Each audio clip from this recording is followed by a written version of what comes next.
Welcome back to Sleepy Stories, where true stories unfold in the most unexpected ways, and the deepest betrayals are sometimes masked by those closest to us. Tonight, we bring you a true story, one that begins with an Easter lunch, a family gathering full of love and tradition, but ends with a shocking demand that would tear a family apart. Sarah Mitchell, a successful tech startup founder, never imagined that a casual holiday dinner would lead to the moment her mother-in-law demanded she sign over her company shares to her son. What followed was a revelation about the true nature of the people she trusted most, and the painful reality of what it takes to protect the things you've built from those who think they can take it all away. So sit back, relax, and let this story take you through the unsettling twists of ambition, betrayal, and the fight to keep everything you've worked for. If you enjoy this story, don't forget to leave a like and subscribe. It means the world to me and keeps me inspired to bring you even more heartfelt tales. I never imagined that a family vacation to the Amalfi Coast would end with me discovering the ultimate betrayal. My mother-in-law had always been manipulative, but secretly transferring my dream villa to her name while we were celebrating my husband's birthday? That was a new low, even for Eleanor Blackwood. What she didn't know was that I had spent the last decade as a real estate lawyer, specializing in property fraud. Sometimes karma works in mysterious ways. The morning sun streamed through the windows of Villa Rosa, casting a warm glow across the terracotta tiles I'd personally selected 3 years ago. I stood in my favorite spot by the kitchen window, breathing in the scent of fresh coffee and jasmine from the garden below. This house was my sanctuary, my piece of paradise that I'd purchased with the inheritance my grandmother left me. If only I'd known then that it would become the centerpiece of the most devious plot I'd ever encountered. My name is Alexandra Chen, and I've spent my entire career helping people recover properties stolen through fraud and deception. The irony of my current situation isn't lost on me. As I sipped my coffee that morning, watching my husband Michael chat with his mother by the pool, I had no idea that Eleanor was already setting her plan in motion. "The notary will be here this afternoon to discuss the property tax adjustments," Eleanor called out, her voice carrying that false sweetness I'd grown to distrust over the years. "I can handle it, dear. You and Michael should enjoy your day." In Positano as planned. I nearly agreed. That's what haunts me the most about that morning. How close I came to falling into her trap. But something in her tone, a slight waver perhaps, caught my attention. In 15 years of practicing law, I'd learned to trust my instincts about people, and something felt off. "That's strange," I replied, keeping my voice casual as I walked onto the sun-drenched terrace. "The property taxes aren't due for review until next quarter." I watched Eleanor's perfectly manicured fingers tighten around her teacup, a subtle tell I might have missed if I hadn't spent years reading people across negotiating tables. Eleanor's face remained perfectly composed, a mask of maternal concern that had fooled my husband for decades.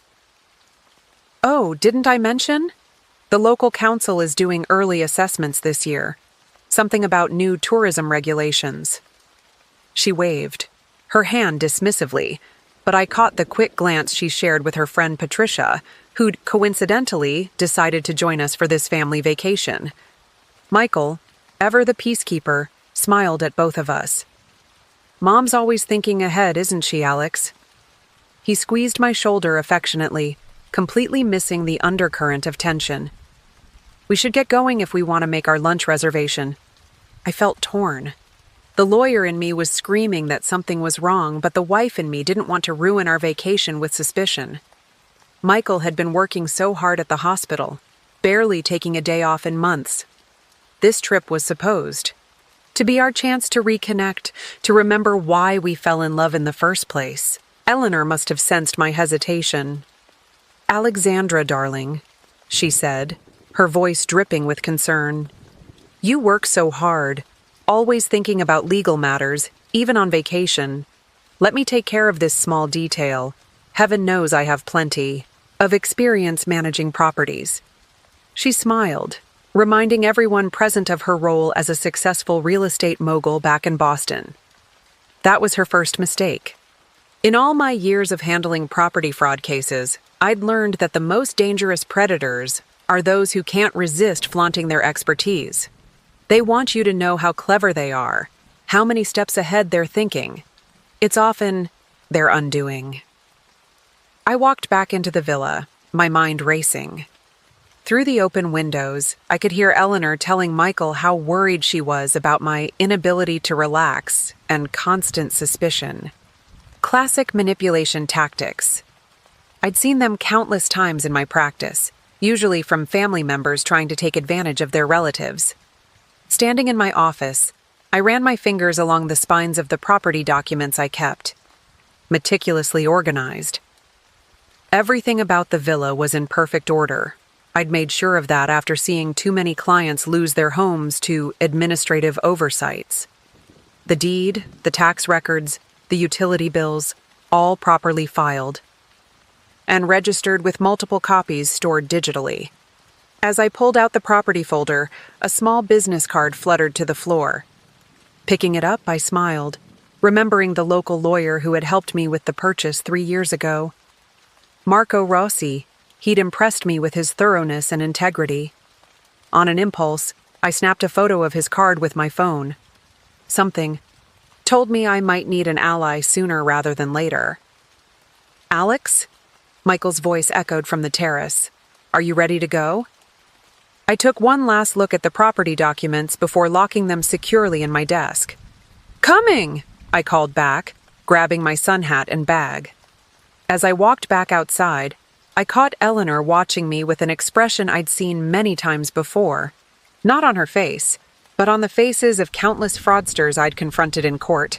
It was the look of someone who thought they had everything perfectly planned out. What Eleanor didn't realize was that she wasn't dealing with just another daughter-in-law. She was up against someone who had spent their entire career unraveling schemes exactly like the one she was plotting. But for now, I would play along.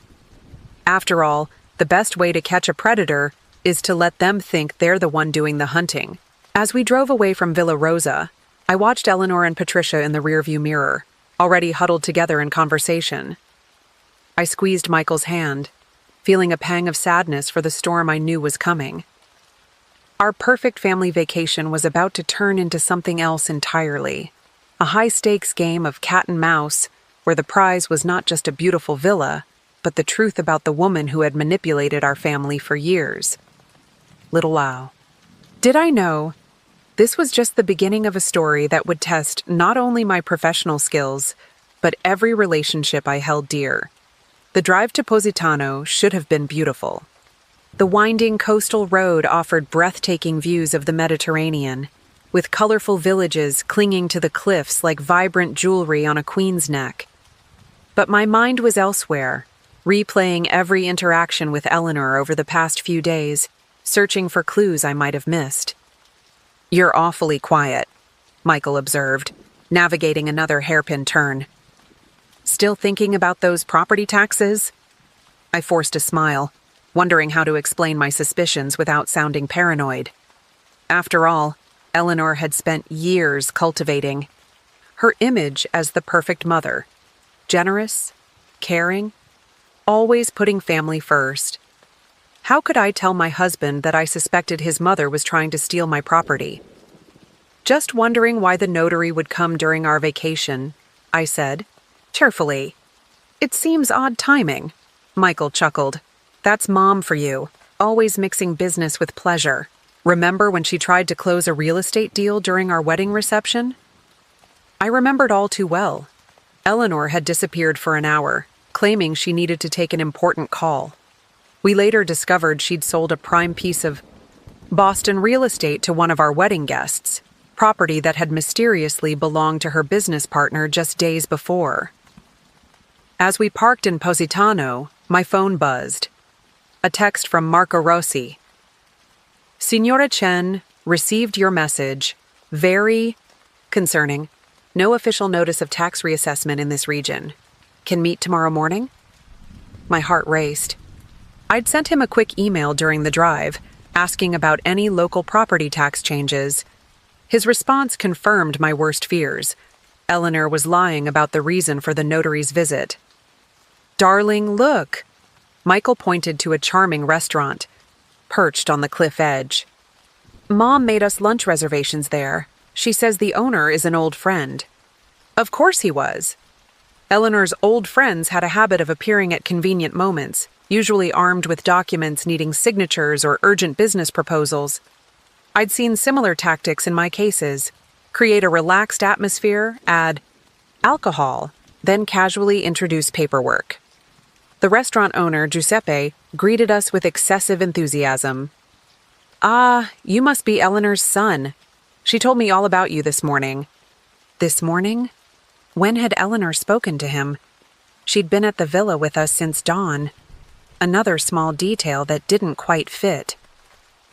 As we were seated at the best table in the house, my phone buzzed again. An email from my office back in Boston. Urgent. Notice of power of attorney filing for Villa Rosa property. Required your immediate attention. My hands trembled as I read the message. A power of attorney would give Eleanor the authority to act on my behalf, including transferring property ownership. The pieces were falling into place, and the picture they formed was disturbing. "Everything okay?" Michael asked, noticing my expression. "Just work," I lied, hating myself for it. But I needed more evidence before I could confront Eleanor. In my experience, premature accusations only gave fraudsters time to cover their tracks. Giuseppe appeared with a bottle of wine. "Compliments of your mother," he announced proudly. I noticed him slip something into Michael's pocket as he leaned over to pour. My husband seemed oblivious, but I'd seen enough sleight of hand in my profession to recognize a document handoff. "Michael," I said suddenly, "would you mind if we skipped the wine? I have a bit of a headache." His face fell slightly. "Are you sure? Mom specifically recommended this vintage." "I'm sure she did," I murmured. Eleanor knew I never discussed business after drinking, another detail she was trying to use to her advantage. Throughout lunch, I watched Michael's hand occasionally drift to his pocket, as if checking that whatever Giuseppe had slipped him was still there. My husband was a brilliant surgeon, but he was terribly naive when it came to his mother's manipulations. I excused myself to use the restroom, and as I passed the kitchen, I heard Giuseppe on the phone. "Si, Signora Blackwood. They are here now. Si, everything is arranged for this afternoon." My legal training kicked in. I pulled out my phone and started recording. Evidence could be crucial later. Giuseppe's voice continued. "The documents are with him." "No, she hasn't had any wine." "Perhaps the notary should wait." I'd heard enough. Returning to the table, I found Michael looking thoughtfully at a set of papers. "Mom just texted," he said. "Apparently there's some urgent paperwork I need to sign as a witness for the tax assessment. She's having the notary meet us here instead of at the villa. More convenient, she says." I took a deep breath. This was the moment. I could expose Eleanor's plot now, show Michael the evidence I'd gathered. But I knew from experience that timing was everything in these situations. If I moved too soon, Eleanor would have time to adapt her strategy. Additionally, I needed to protect my husband from the immediate shock of his mother's betrayal.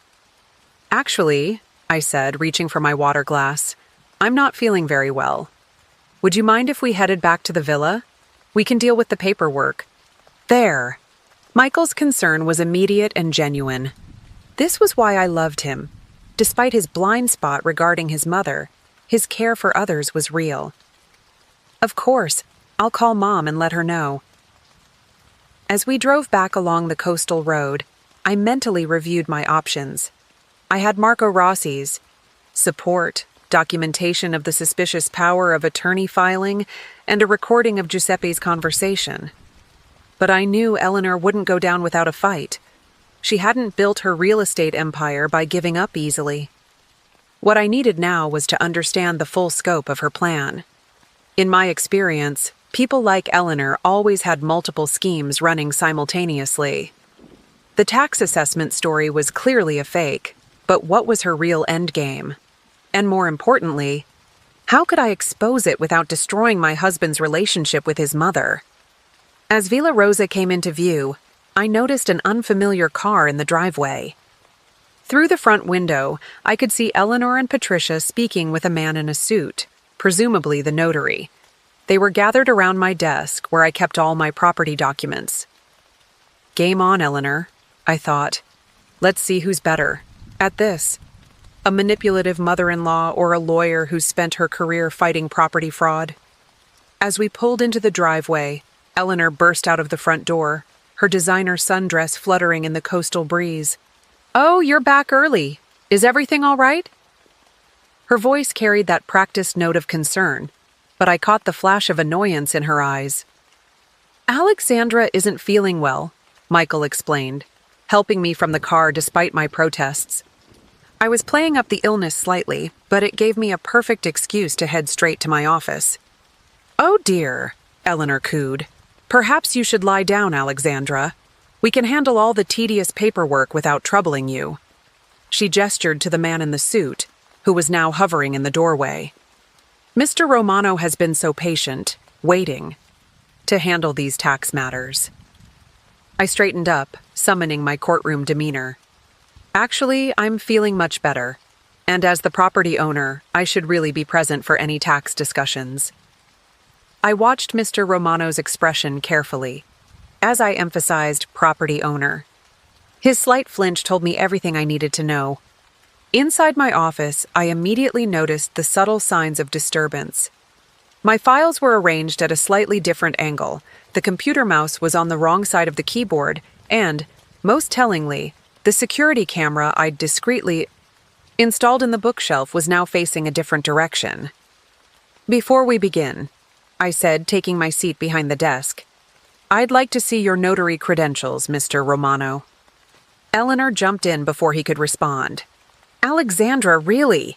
Mr. Romano is a highly respected professional. I've worked with him many times." "Then he won't mind showing his credentials," I replied smoothly, pulling out my phone. "I can also call the local notary association to verify his standing. Standard procedure in international property matters, as I'm sure you know." Mr. Romano cleared his throat nervously. "Perhaps we should reschedule. I have another appointment." "No!" Eleanor's outburst was sharp enough to make Michael jump. She quickly composed herself. "I mean, we've already taken up so much of Mr. Romano's time." I turned to my computer, making a show of logging in. "Let me just pull up the tax assessment. Notice. Oddly, I haven't received any official communication about this." I watched Eleanor's reflection in the monitor as she exchanged a panicked glance with Patricia. "There's been so much mail lately," Patricia offered quickly. "Perhaps it got mixed up with the resort advertisements?" I opened my email, clicking through to the message from my office. "Speaking of official communications, I just received an interesting notice about a power of attorney filing." I looked directly at Eleanor. "Would you know anything about that?" The color drained from Eleanor's perfectly made-up face, but she recovered quickly. "Oh, that old thing. Just a precaution, dear. In case anything happened to you during our vacation. You know how dangerous these mountain roads can be." Michael frowned. "Mom, what are you talking about? What power of attorney?" Before Eleanor could respond, my phone buzzed. Marco Rossi's name flashed on the screen, along with a message that made my heart race. "Documents found. Attempted property transfer filed this morning. Meeting now." "Mr. Romano," I said, standing up, "I suggest you leave now. Taking part in fraudulent property transfers is a serious offense in Italy. I'm sure you wouldn't want to risk your reputation." The fake notary didn't need to be told twice. He grabbed his briefcase and practically ran from the room, ignoring Eleanor's protests. "Would someone please explain what's going on?" Michael demanded, looking between his mother and me. Eleanor switched tactics, tears welling up in her eyes. "I was only trying to protect our family interests. Alexandra, with her busy career, can hardly manage a property in Italy. I was simply trying to help. By filing a fraudulent power of attorney? I pulled up the documents on my computer. By attempting to transfer my villa into your name. That's not help, Eleanor. That's theft. Michael staggered back as if he'd been struck. Mom, is this true? Eleanor's tears vanished as quickly as they had appeared. Her voice turned cold, calculating. The real Eleanor finally emerging. You never deserved this. Property. Or my son. I built an empire from nothing, and you swoop in with your grandmother's money and your law degree, thinking you belong in our world. The property is in my name, I stated firmly. Purchased legally with my inheritance. Your attempt to transfer it won't work. Eleanor's laugh was chilling. Won't it? Check your deed again, dear. While you and Michael were enjoying your, romantic lunch, I had plenty of time to make some adjustments. Amazing what the right connections can accomplish in a small Italian town. My blood ran cold.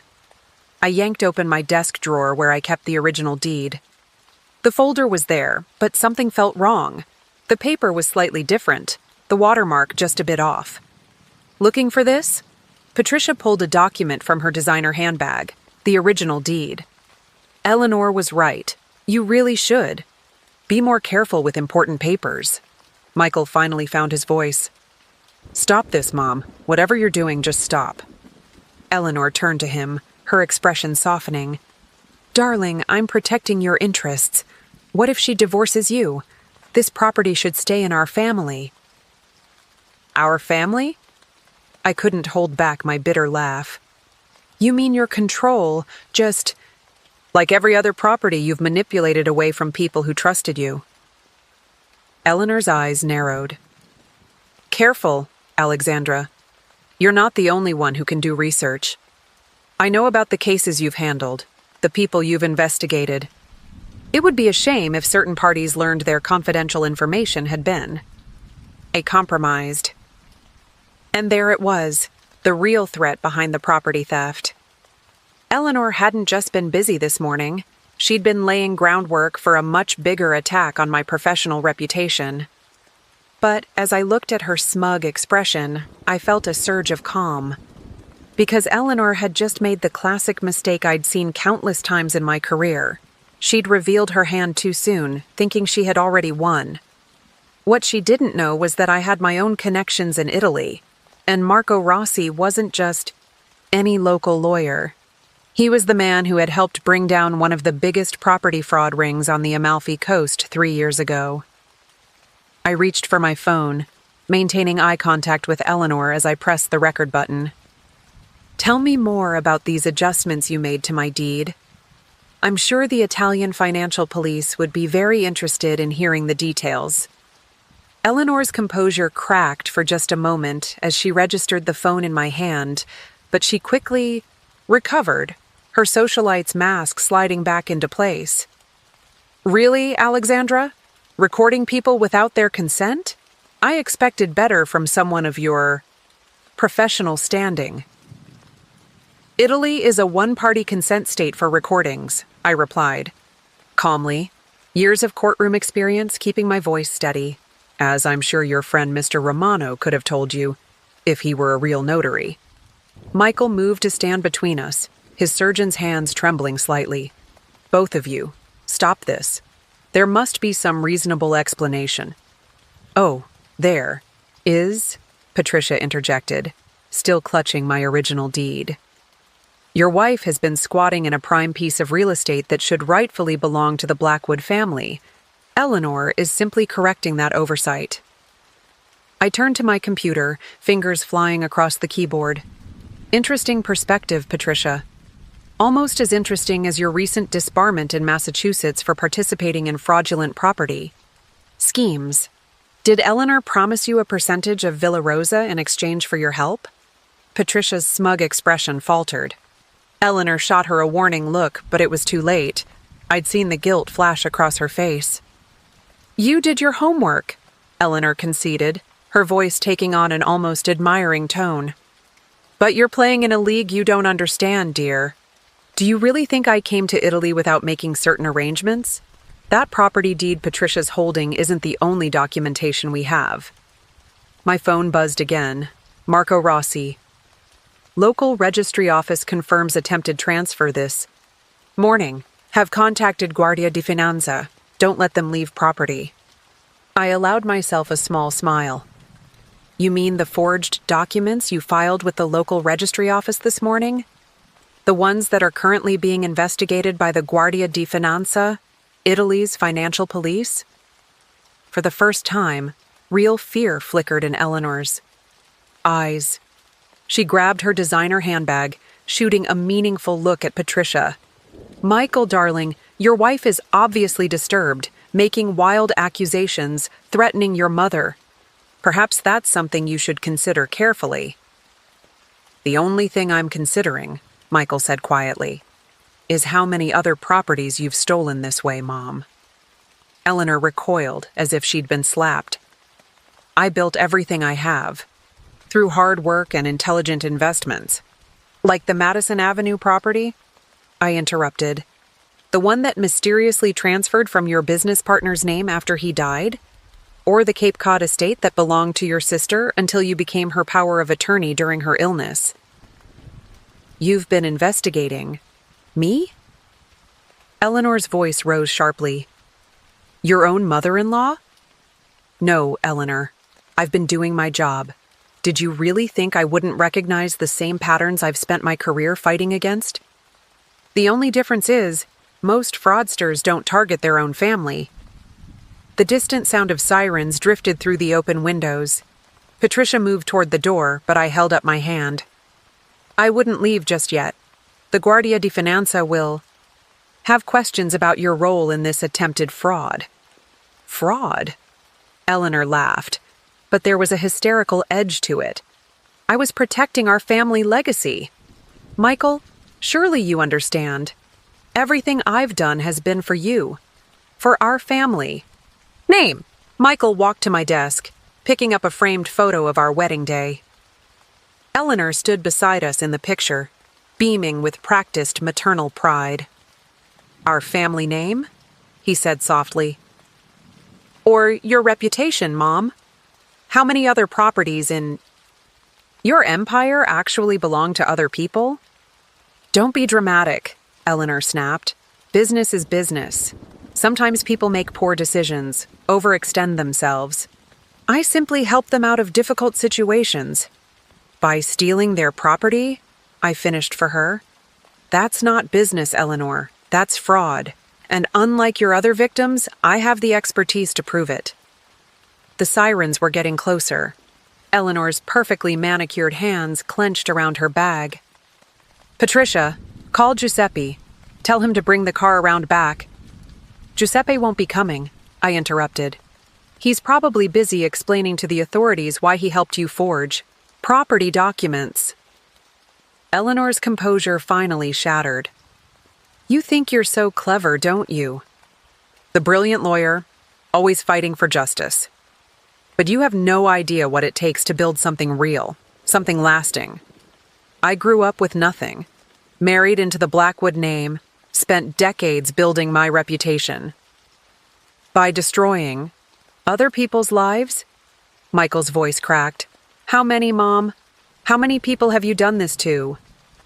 Before Eleanor could answer, the sound of cars pulling up outside filled the room. Through the window, I could see several official vehicles, including one marked with the distinctive insignia of the Guardia di Finanza. That's what we're about to find out, I said, standing up.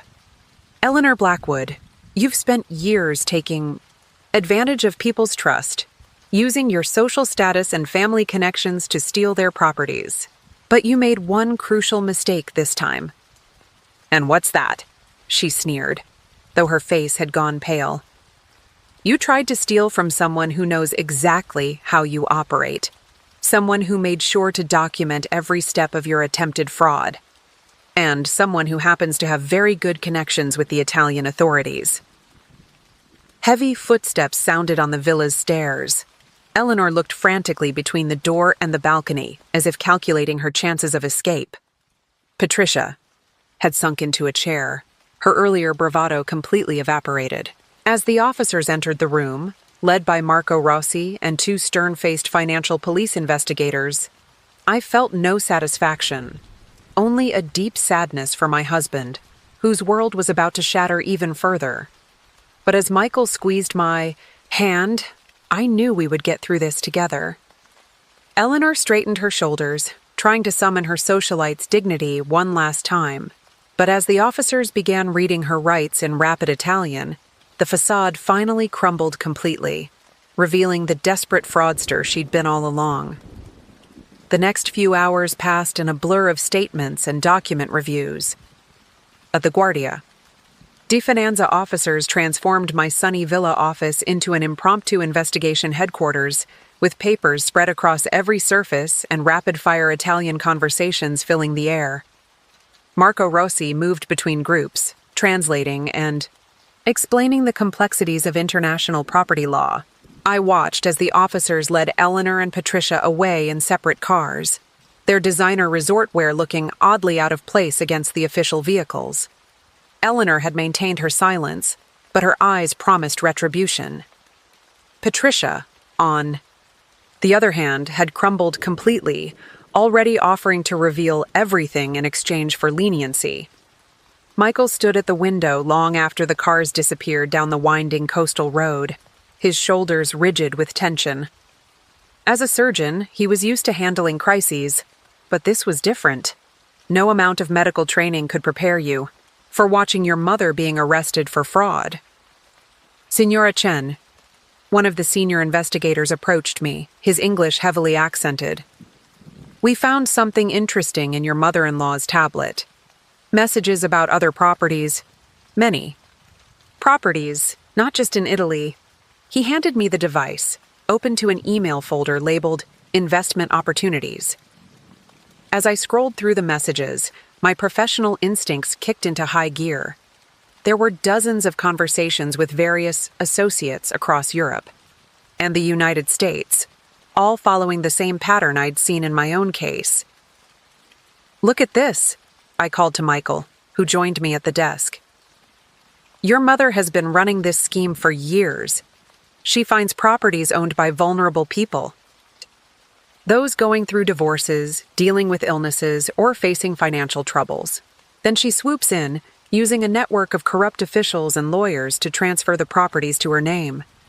Michael's face grew paler with each scroll. That villa in Tuscany. That belonged to Dad's college friend Richard. Mom told everyone.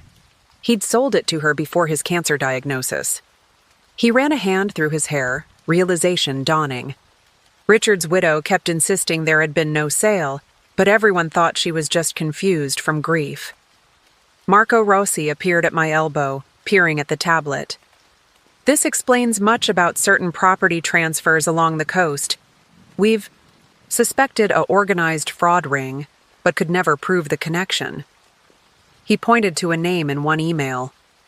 This notary here, we've investigated him before, but evidence always disappeared before charges could be filed. The sound of breaking glass made us all jump. Patricia's abandoned wine glass had finally toppled off the desk, shattering on the terracotta tiles. The sound seemed to break something in Michael, too. I need some air, he muttered, heading for the door. I moved to follow him, but Marco caught my arm. Alexandra, there's something else you need to see first. He pulled up another email on the tablet. This one dated just 2 weeks before our vacation. It seems Villa Rosa wasn't a sudden opportunity.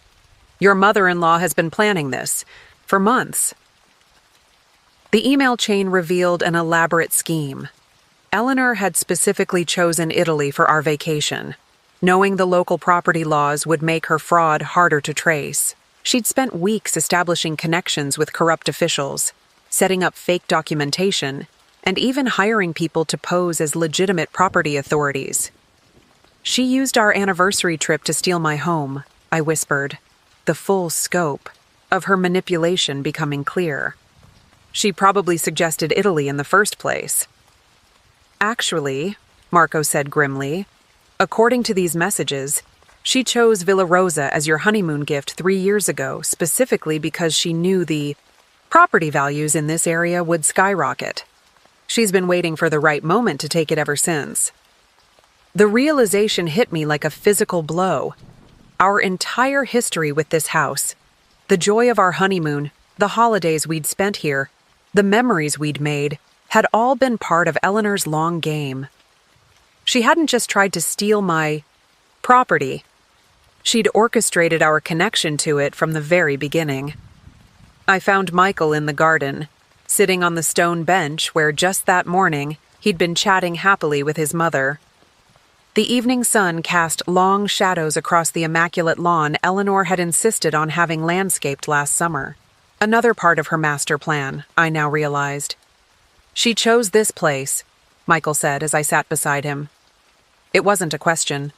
All those times she talked about family traditions, about passing the villa down to our future children. She was just waiting to steal it. I took his hand, feeling the slight tremor in his surgeon's fingers. The property scheme is probably just the beginning. The investigators think she's been running similar frauds all over Europe. Michael let out a bitter laugh. You know what the worst part is? I'm not even surprised. There were always whispers about Mom's business dealings, rumors about how she acquired certain properties. But she was so good at explaining things away, at making anyone who questioned her seem like they were just jealous or confused. That's how skilled fraudsters operate, I said gently. They build a reputation that makes them seem above suspicion. They use their social status as a shield. All those charity galas she hosted, the hospital wings she donated to. Michael shook his head. How much of that was built on stolen property? On ruined lives?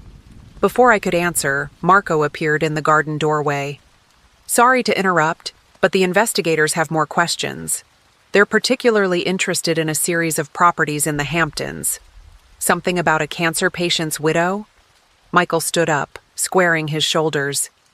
Richard's wife, Susan, I think.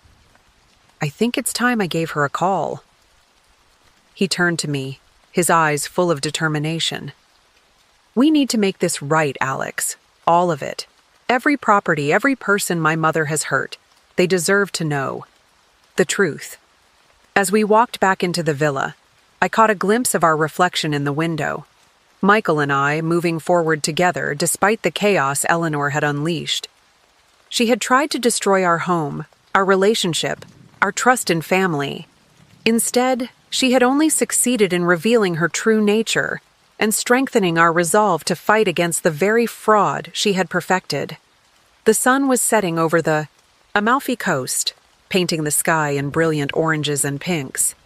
Tomorrow would bring more investigations, more revelations, more painful conversations. But for now, we had our truth, our integrity, and most importantly, we had each other. Eleanor's perfect plan hadn't just failed. It had backfired spectacularly, exposing decades of fraud and manipulation. As Marco laid out more documents on my desk, I couldn't help but appreciate the irony. Eleanor had tried to use my dream villa as a weapon against me, never realizing that in doing so, she would bring down her entire empire of lies. The next morning dawned with a flurry of phone calls. News of Eleanor Blackwood's arrest had spread through her social circles like wildfire, and my phone hadn't stopped ringing since sunrise.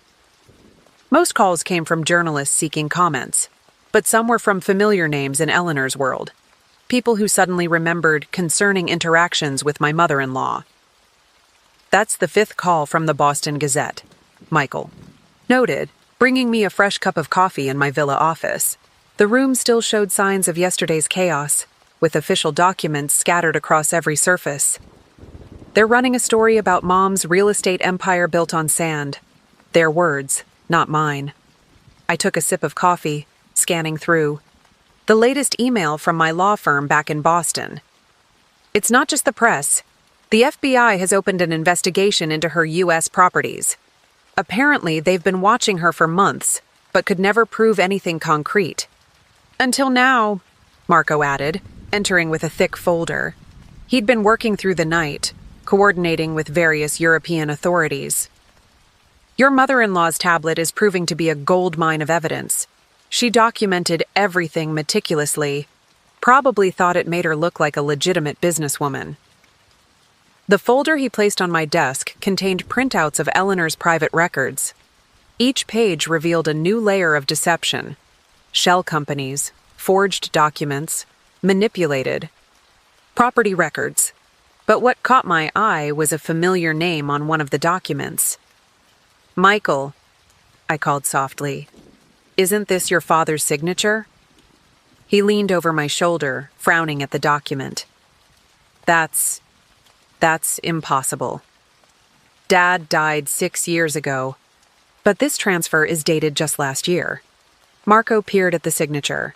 "A forgery, obviously, but a very good one. Your mother must have kept examples of his signature to use after his death." Michael sank into a chair, his face ashen. "She used Dad's name to steal properties even after he died? That's a whole new level of betrayal." Before I could respond, my phone buzzed with a text from Patricia's lawyer. She was ready to talk, to reveal everything she knew about Eleanor's operations in exchange for a deal. The message included a list of names, potential victims of Eleanor's schemes. "Look at this." I showed Michael the list. "Richard's widow isn't the only one. There's the Hendersons' beach house, the Wilsons' ski lodge, properties we've visited, places where Eleanor hosted parties and charity events. All stolen," Michael finished, his voice hollow. "She paraded her victims through their own stolen homes, probably laughed about it later." A knock at the door interrupted us. One of the financial police officers entered, carrying Eleanor's laptop. "Signora Chen, we found something interesting. Multiple emails about a property in Switzerland. A ski resort?" I felt Michael stiffen beside me. "The Alpine Grove Resort? But that belongs to my cousin Thomas. Mom just manages it for him while he's working in Singapore." The officer shook, his head placing the laptop on my desk. "According to these documents, your cousin no longer owns the resort. The transfer was completed 3 months ago using a power of attorney document with his signature." "But Thomas would never—" Michael trailed off, realization dawning. "He's been in Singapore for 2 years. The perfect target. Family member. Too far away to check property records regularly." I scrolled through the emails, my legal training helping me piece together Eleanor's method. She used the same technique she tried here. Forged documents, corrupt officials, careful timing. Thomas probably has no idea he's lost his resort. "I need to call him," Michael said, pulling out his phone. "But what do I even say?" "Hey, cousin, remember that resort you inherited from Grandpa? Well, Mom stole it using your forged signature while you were building hospitals in Asia." Marco cleared his throat. "Perhaps we should focus on gathering evidence first. These property transfers might be complex, but they leave paper trails. Your mother was thorough in her documentation, probably her biggest mistake." I nodded, already formulating a plan. "We need to contact every person on Patricia's list, cross-reference them with the properties mentioned in Eleanor's emails. There could be dozens of victims who don't even know they've been robbed." "The Boston DA's office is already involved," Michael added, reading from his phone. "They're calling it one of the largest property fraud schemes they've seen. Mom's face is all over the morning news." Another officer appeared with more documents. "We found a safe in Signora Blackwood's room at the villa. More property deeds, passports, and this." He handed me a worn leather journal. The journal was old, the pages yellowed with age. As I opened it, Eleanor's precise handwriting filled each page, detailed notes about potential targets, vulnerability assessments, strategy outlines. It was a blueprint for her entire operation, dating back nearly 20 years. She was proud of it, I realized, feeling sick. She documented everything because she saw herself as some kind of property acquisition genius. These aren't just records, they're her achievements. Michael took the journal, his hands trembling slightly as he read. There are notes about Dad here, about how she convinced him her methods were just aggressive business tactics. She manipulated everyone, even her own husband. The morning sun streamed through the windows, illuminating the mountain of evidence spread across my office. Each document represented a shattered life, a stolen dream, a betrayed trust. Eleanor hadn't just built an empire of fraud. She'd created a monument to her own ruthlessness. We need to make this right, I said firmly, gathering the documents into organized piles.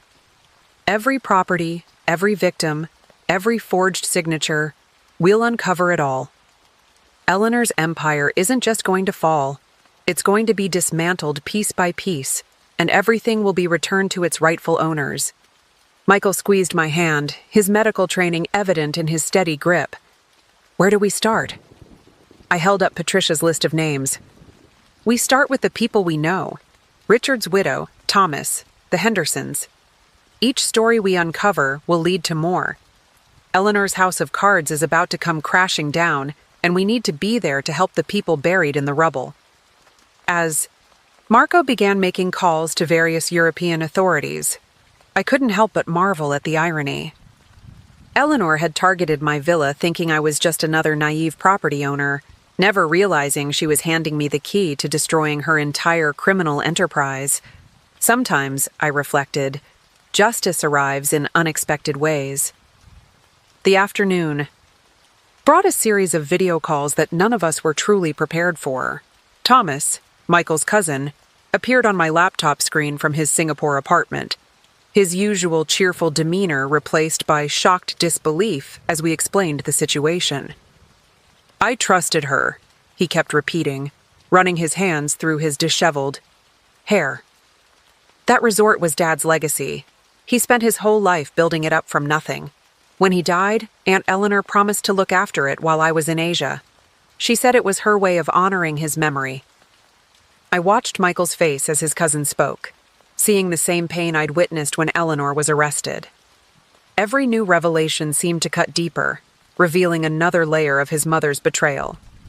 We'll get it back, Thomas, I assured him, my lawyer's instincts already mapping out the legal strategy.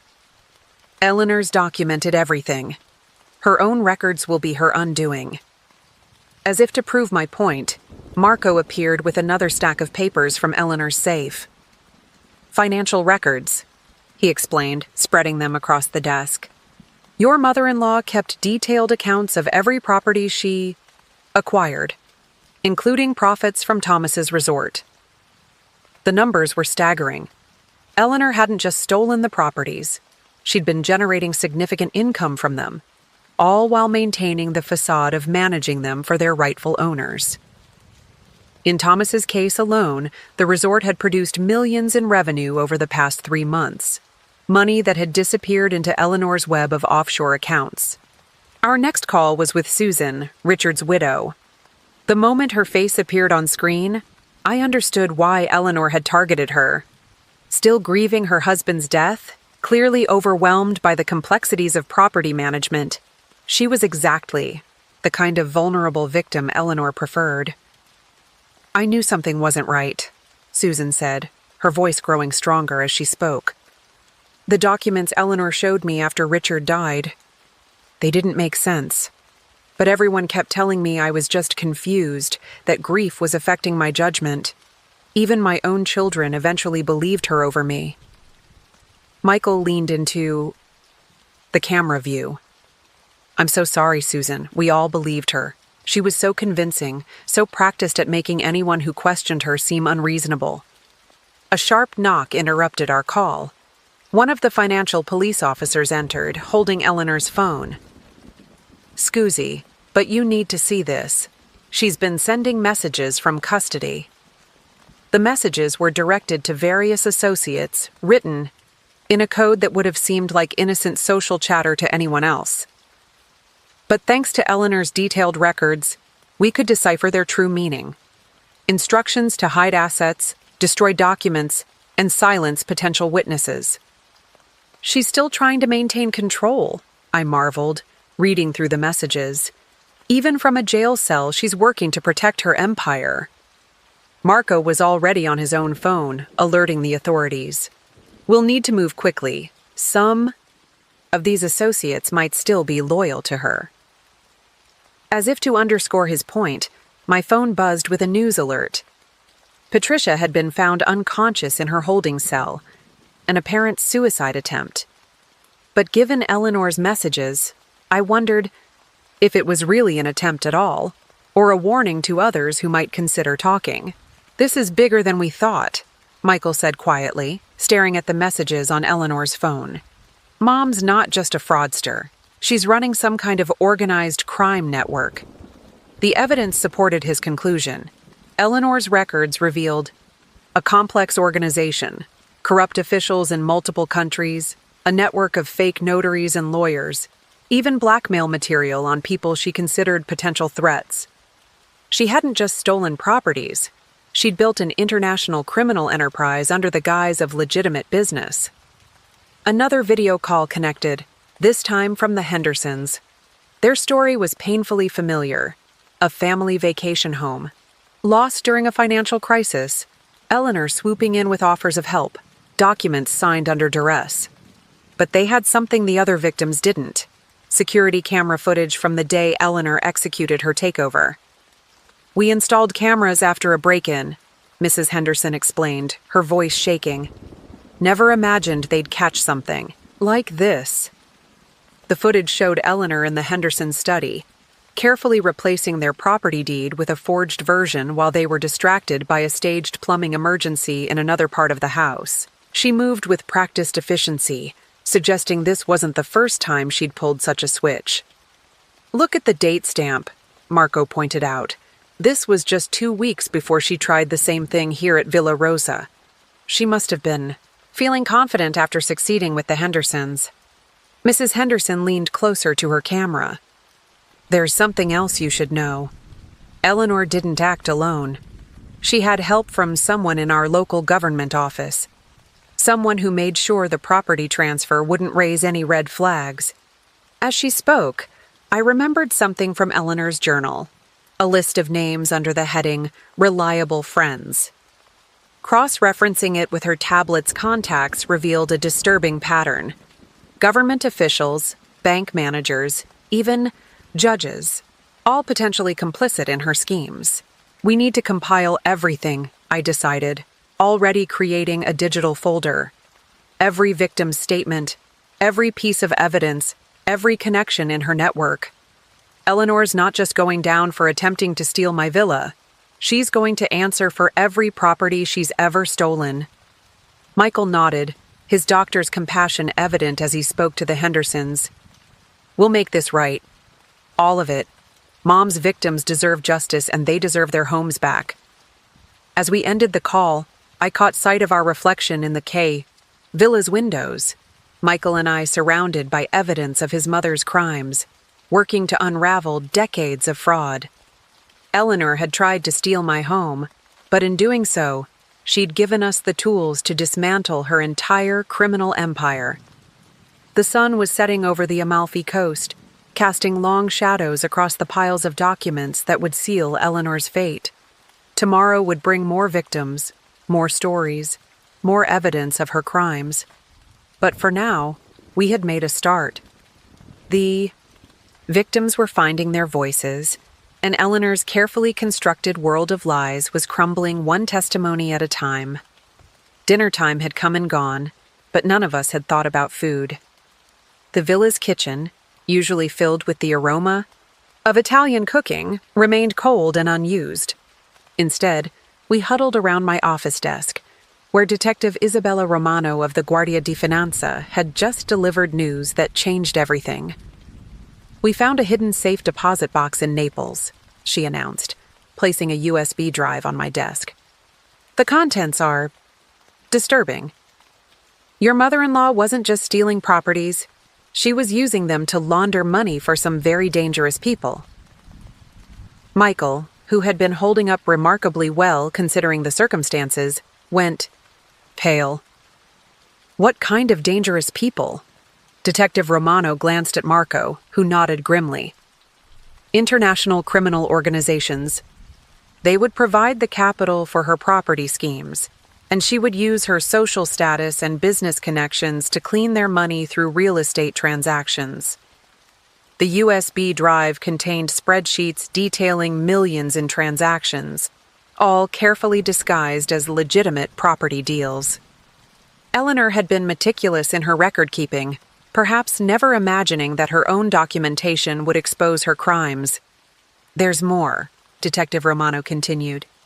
"We intercepted a phone call from prison. Your mother was trying to arrange something called Protocol Blackwood. Does that mean anything to you?"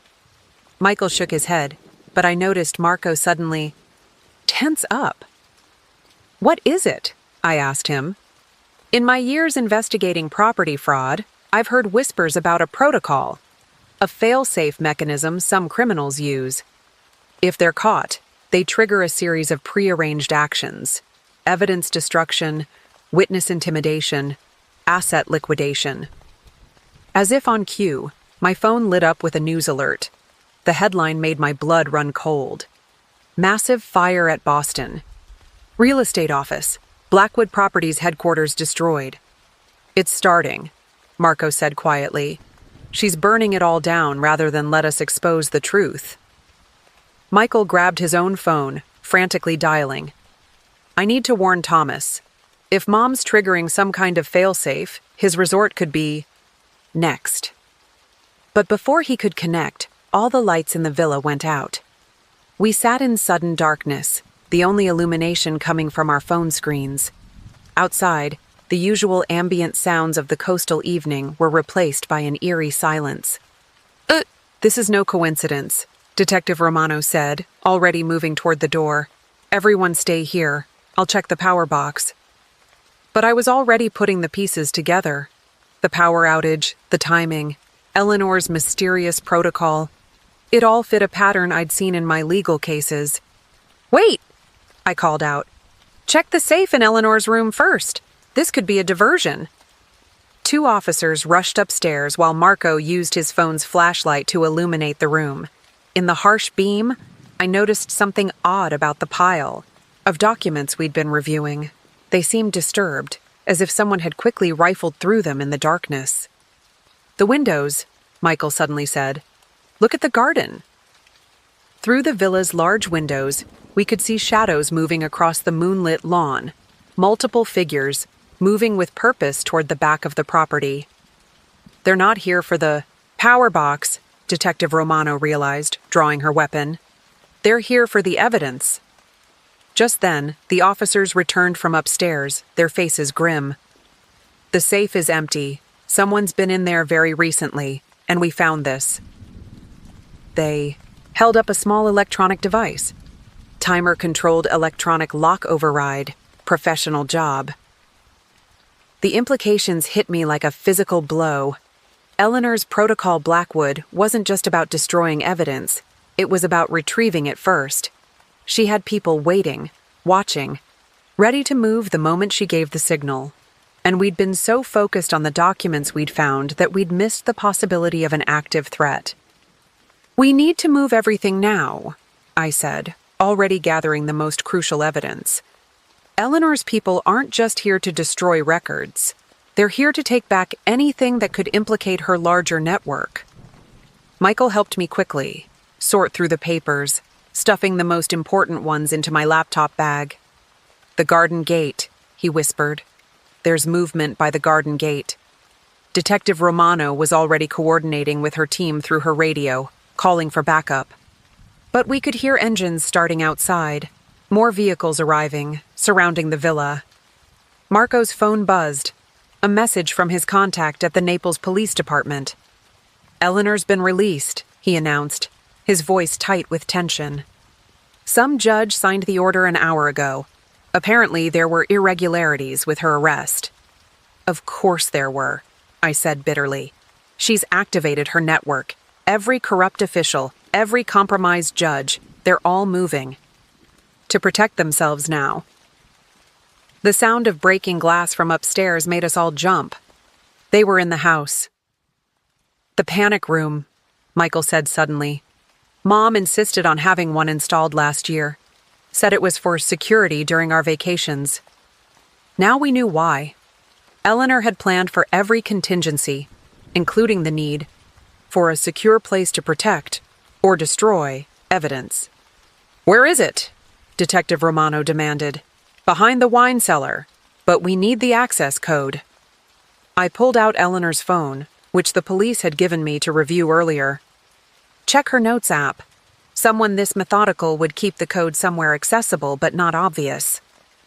As Michael scrolled through his mother's phone, I could hear footsteps above us, moving methodically from room to room. Eleanor's people were searching the villa systematically, professionally. These weren't ordinary burglars.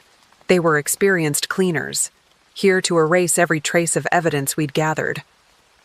We were running out of time, and somewhere in Naples, Eleanor was already free, probably orchestrating this entire operation.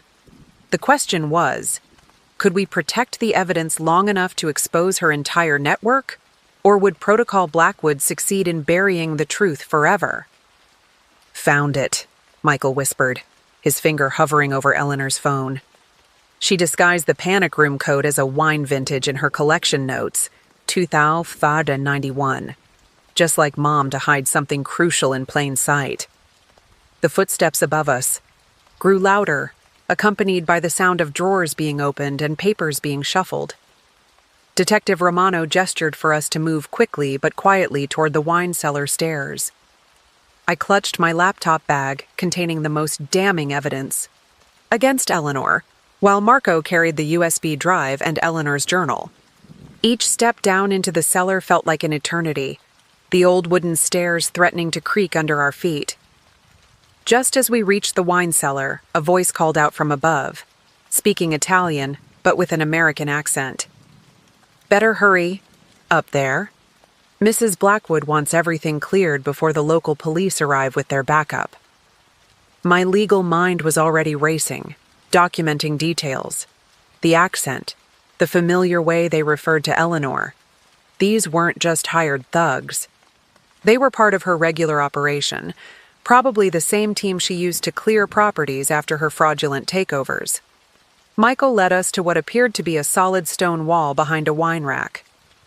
"The panel should be here." He pressed.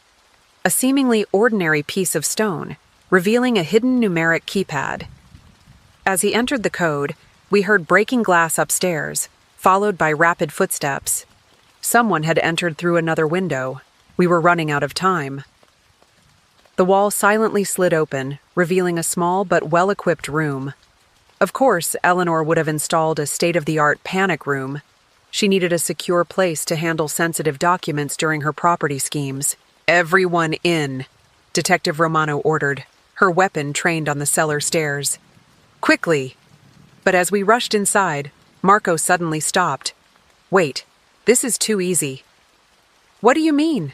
I asked, already setting up my laptop on the room's small desk. "Think about it. Eleanor is meticulous, plans for every contingency. Would she really leave the panic room code where we could find it? Unless..." A slow clap echoed from the cellar stairs. "Very good, Mr. Rossi. I was wondering who would figure it out first." Patricia emerged from the shadows, but not the broken Patricia we'd seen being arrested. This was a different woman, confident, composed, dangerous. Behind her, two men in dark suits descended the stairs, their professional demeanor suggesting military or intelligence training. "You didn't really think Eleanor would leave her most sensitive information unprotected, did you?" Patricia smiled, but it didn't reach her eyes. "The evidence you've been so carefully gathering? It's all exactly what she wanted you to find." My mind raced back through everything we'd discovered. The tablet, the journal, the USB drive. Each piece of evidence had been almost too perfect, too detailed. A trap, I realized. She left a trail of breadcrumbs, leading us exactly where she wanted us to go. "Smart girl," Patricia nodded. "Eleanor always said you were clever. That's why she had to be extra careful with you.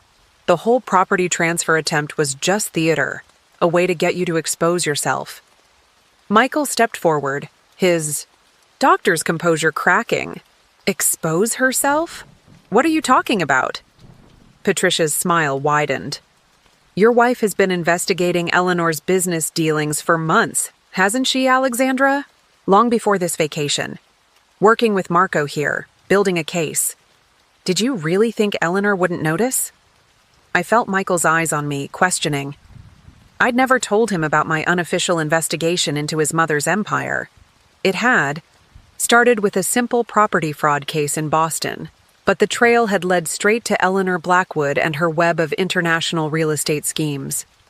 The villa, the vacation, the attempted theft, it was all staged, Marco said quietly. A performance to draw us out. Eleanor needed to know how much you'd discovered, who you were working with, Patricia explained. And now we know. The mighty Alexandra Chen, crusading lawyer, working with Marco Rossi, the infamous fraud investigator. Both of you so convinced you were the hunters, never realizing you were the prey. Detective Romano's grip tightened on her weapon. You're surrounded by police. Backup is already on the way. Patricia laughed. Are you sure about that? Check your radio, detective. Notice how you haven't been able to reach anyone since the power went out? Eleanor's network runs deeper than you can imagine. As if to prove her point, sirens began wailing in the distance, but they were moving away from the villa, not toward it. Eleanor had managed to divert the responding units. Now, Patricia said, all pretense of friendliness gone, hand over everything you've gathered. Your real evidence, not the trail of breadcrumbs Eleanor left for you. All your case, files, your witness lists, your confidential informants, everything. I clutched my laptop bag tighter, mind racing. The panic room behind us might be a trap, but it was also our only advantage. Eleanor's people wanted us cornered, but they also needed us conscious and cooperative to access our files. Michael, I whispered, remember our honeymoon here? The secret passage your mother didn't know about?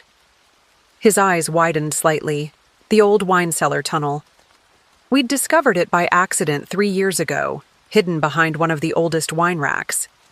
Eleanor had renovated the entire villa, but some secrets predated her ownership. Patricia took a step forward. Enough whispered conversations. Make your choice, Alexandra.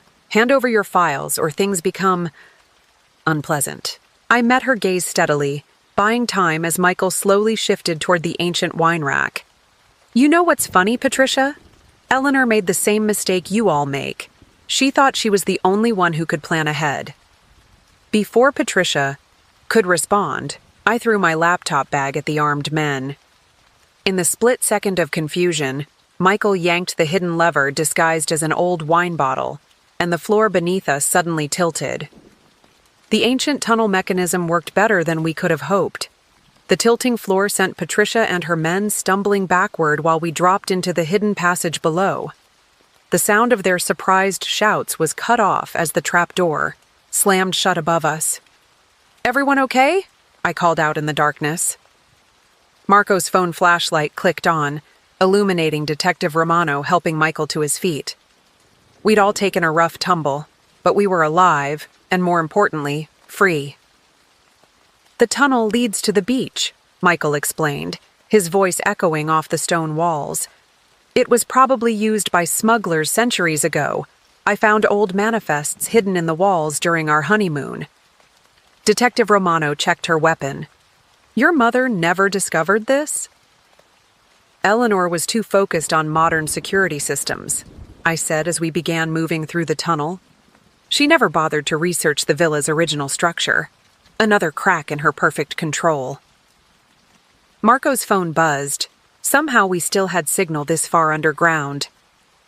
Message from my contact at Interpol, he said, his face illuminated by the screen. Eleanor's release wasn't just a local judge. Her network activated something called Operation Chrysalis an hour ago. More of her protocol? Michael asked. Bigger, Marco replied grimly. Every corrupt official, every compromised authority, figure in her network, they're all making coordinated moves. Property records are being altered across Europe. Witness statements are disappearing from police files. It's a massive cleanup operation. The implications hit me hard. She's not just covering her tracks. She's erasing her entire criminal empire and rebuilding it under new identities. That's why she needed our evidence, to make sure she caught everything. A distant rumble made us pause. The tunnel walls vibrated slightly, dust falling from above. "They're searching for the tunnel entrance," Detective Romano said. "We don't have much time." As we hurried through the narrow passage, my mind raced through everything we'd learned. Eleanor's attempted theft of my villa hadn't just been a trap, it had been a smokescreen. While we were focused on gathering evidence about her property, fraud, she was preparing for something much bigger. "Wait," I said suddenly, stopping in my tracks. "The USB drive from Naples, did anyone actually verify its contents?" Marco pulled it from his pocket, connecting it to his phone. His sharp intake of breath confirmed my suspicion. "It's not evidence against her," he said. "It's a list of every property she's targeting next. Dozens of locations, all owned by people investigating her operations, including your apartment in Boston, Alexandra." Michael grabbed the phone, scrolling through the list. "These aren't just properties, they're leverage points. Look, Thomas's resort hosts government conferences. The Henderson estate is used for diplomatic retreats. Every property has a strategic value. She's not just stealing real estate," Detective Romano realized. "She's building an intelligence network. Each property gives her access to sensitive information, powerful people." Another rumble, closer this time. They were getting near. "We need to contact everyone on that list," I said, already composing a mental strategy. "Warn them. Protect their properties before Eleanor's network can move." "That's assuming we make it out of here," Marco pointed out. "Even if we reach the beach, her people will be waiting. The local police are compromised, and backup is too far away." Michael, who had been unusually quiet, suddenly spoke up. "Maybe we don't need to escape. Mom's entire plan relies on erasing her old identity, starting fresh. But what if we could expose her new operation before it begins?" He pointed to something on Marco's phone screen, a pattern in the property list. "These addresses, they're not random. They form a network, connecting through shell companies and holding firms, and they all lead to a central hub," I finished, seeing it too. "A property she's using to coordinate everything. But where?" The answer hit us both at the same time. "The Swiss resort," Michael said. "The one she stole from Thomas. It's not just another theft. It's her new base of operations." Detective Romano checked her ammunition. "That's great, but it doesn't help us right now. We're still trapped underground with her cleanup crew getting closer." I smiled, pulling out my own phone. "Actually, it helps us a lot. Because Eleanor's not the only one who can activate a protocol. While Eleanor had been watching us investigate her property crimes, she'd missed something crucial: my own connections, built over years of fighting fraud. One text message, and every anti-corruption unit, financial crimes task force, and property fraud investigator in my network would know exactly where to look. The tunnel curved, and we could smell salt air. The beach exit was close. But more importantly, I could hear my phone buzzing with responses. Eleanor thought she was erasing her empire and starting fresh, but she'd miscalculated. She'd been so focused on the evidence we had about her past crimes that she'd handed us the blueprint for her future ones. "Your mother made a classic fraudster's mistake," I told Michael as we approached the tunnel's end. "She got so confident in her elaborate schemes that she forgot the simplest rule of criminal investigation." "Which is?" he asked. "Sometimes, the best way to catch someone isn't to prove what they did. It's to catch them in the act of what they're about to do." The sound of waves grew louder as we reached the tunnel's exit. Eleanor's people might be waiting above, but so were a Lot of other interested parties. Her perfectly orchestrated Operation Chrysalis was about to have a lot more attention than she planned. As we prepared to emerge onto the beach, I couldn't help but appreciate the irony. Eleanor had tried to steal my villa, thinking it would silence her biggest threat. Instead, she'd given me exactly what I needed to bring down not just her old empire, but her new one too. The beach was eerily quiet when we emerged from the tunnel, the only sound being waves lapping against the shore. The moon cast long shadows across the sand, and in the distance we could see lights moving along the coastal road, Eleanor's people searching for us. "My contacts are mobilizing," I whispered, checking my phone. "Teams are already moving on the Swiss resort. But we need to survive the next few hours first." As if on cue, a spotlight suddenly illuminated the beach. A voice called out in Italian, then English, "We can see you. Stay where you are." But Detective Romano was already moving, pushing us toward a cluster of fishing boats pulled up on the shore. "They're trying to keep us contained until Eleanor's main team arrives," she explained as we crouched behind the wooden hulls. Marco's phone buzzed again. "Message from the financial police team at headquarters. They've found something interesting in Eleanor's background. It seems our Mrs. Blackwood isn't who she claims to be." Michael looked up sharply. "What do you mean?" "The real Eleanor Blackwood died 25 years ago in a private hospital in Switzerland. Your mother assumed her identity shortly after. It was her first big fraud, and nobody ever caught it." The revelation hit Michael like a physical blow. "She's not. She never was." "Focus," I said gently, squeezing his hand. "We can deal with that later. Right now, we need to—" A series of explosions lit up the night sky. The villa, our villa, was burning. Eleanor's people were destroying everything they couldn't take. "No," Michael breathed, starting to stand. "All those memories, our honeymoon." I pulled him back down as bullets kicked up sand nearby. "The villa doesn't matter. Eleanor's trying to erase evidence, but she doesn't realize we've already transmitted everything important."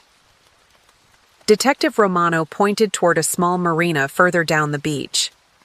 "There's a police boat stationed there, if we can reach it." More spotlights swept the beach, and we could hear vehicles approaching on the coastal road above. They were closing in, trying to trap us against the water. But something about their pattern seemed odd to me. "They're not trying to catch us," I realized. "They're herding us toward something." Marco nodded grimly. "Or someone." A sleek yacht appeared around the coastal bend, its running lights off. Even in the darkness, I recognized the distinctive silhouette, Eleanor's private vessel, the one she used for her business trips around the Mediterranean. "She's here," Michael said quietly. "She wants to handle this personally." The yacht's spotlight snapped on, pinning us in its beam. And there she stood on the upper deck, Eleanor Blackwood, or whoever she really was, looking as immaculate as ever in a designer evening dress. "Alexandra, darling!" Her voice carried clearly across the water. "Why don't you and Michael come aboard? We have so much to discuss." "Like how you stole a dead woman's identity," Michael called back, anger overcoming caution. "Were you ever going to tell me the truth, Mom?" Eleanor's laugh was chilling. "Oh, sweetheart, the truth is such a fluid concept in our world. Just ask your wife about her own secrets. Did she tell you she's been investigating me for years? That she deliberately married you to get close to me?" I felt Michael stiffen beside me, but before I could respond, my phone buzzed urgently. A message from my Boston office. "Blackwood properties worldwide are being transferred en masse. Shell companies dissolving. Something big is happening." "You see," Eleanor continued, "while we've been having this lovely family drama, my real operation has been proceeding exactly as planned. Everything you think you know, everything you've discovered, it's all just another layer of misdirection." She gestured expansively at the burning villa above. "Property fraud? Real estate schemes? That's what you wanted to find. So that's what I let you find. The real game is so much bigger. Marco's phone lit up with alert after alert. She's right. The property transfers, the document trail, it was all calculated. Every investigator, every law enforcement agency has been focused on real estate fraud while something much larger was happening behind the scenes. Did you really think I spent decades building this network just to steal houses? Eleanor's voice dripped with contempt. The properties were just access points, darling. Each one connected to something valuable. Government contracts, classified information, private data. While everyone chased property deeds, my people were gathering something far more precious. Information, I said, the full scope of her operation finally becoming clear. The resort conferences, the diplomatic retreats, the charity galas, every property was chosen for what you could learn from it. Very good. Eleanor clapped her hands in mock approval. I knew you were clever, Alexandra. It's why I had to neutralize you, and now you have a choice to make. The yacht drew closer to shore, and I could see armed figures on the lower deck. Eleanor's security team, professional, deadly, and completely loyal. Join me, she offered. Both of you. Michael, darling, you're my son in every way that matters. And Alexandra, you have such potential. Why waste your talents fighting fraud when you could be part of something truly magnificent? A criminal empire built on stolen identities and extorted information. Michael's voice was steady now, his earlier shock replaced by determination. An empire that's about to become legitimately untouchable, Eleanor corrected. In 1 hour, Operation Chrysalis completes. Every piece of evidence against me disappears, replaced by ironclad documentation of my new identity. The property fraud investigation becomes a dead end, leading nowhere. And the real prize, 25 years of accumulated secrets and compromising information, makes me more powerful than ever. She spread her arms wide, silhouetted against the burning villa above. So what's it to be? Join me on the winning side, or stay down there and be eliminated as loose ends. Choose quickly, darling. The cleanup crew is getting impatient. I looked at Michael, seeing my own determination reflected in his eyes. Eleanor thought she had orchestrated everything perfectly, but she'd made one crucial mistake. She'd assumed that love, between mother and son, between husband and wife, was just another tool for manipulation. She was about to learn how wrong she was. Actually, I said, standing up slowly from behind the fishing boat, you've got your timing wrong, Eleanor. Operation Chrysalis isn't completing in an hour. It's already failed. Eleanor's perfectly composed expression flickered for just a moment. You're bluffing. I held up my phone, its screen glowing in the darkness. While you were busy putting on this impressive show, every major financial crimes unit in Europe was moving on your network. The Swiss resort? Currently being raided by Interpol. Your secure servers? Seized. Your compromised officials? Most of them are already in custody, racing to make deals. Impossible, Eleanor snapped, but I could see her reaching for her own phone, checking messages with increasingly frantic movements.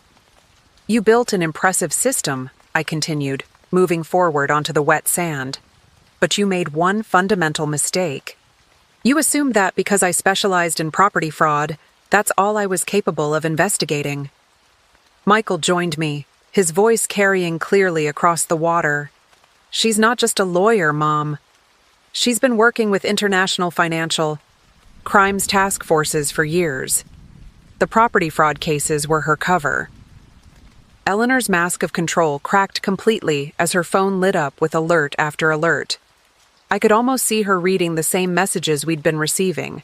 Reports of raids, arrests, seized assets. This is a minor setback, she declared, but her voice had lost its confident edge. I have contingencies, fail-safes. Like Patricia? Marco called out, emerging from the shadows. She's already talking to prosecutors. Turns out your loyal friend wasn't so loyal after all. She's been an undercover agent for the past year, helping us map your entire network. This was news even to me. Marco had played things close to the vest, not trusting anyone with the full scope of the investigation.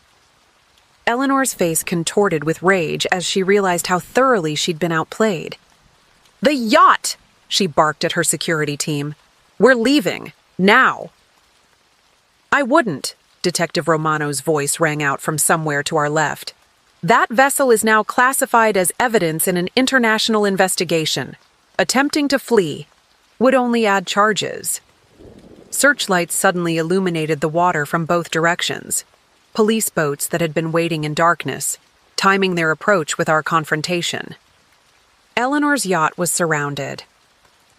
"You still don't understand what you're dealing with," Eleanor snarled, her sophisticated facade crumbling completely. "I have information that could bring down governments, destroy lives."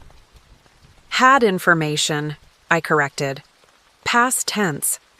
"While you were focused on erasing your old identity, we were tracking every server, every backup, every hidden cache of data you'd accumulated. Your leverage is gone, Eleanor. Or should I say, Diana Wells?"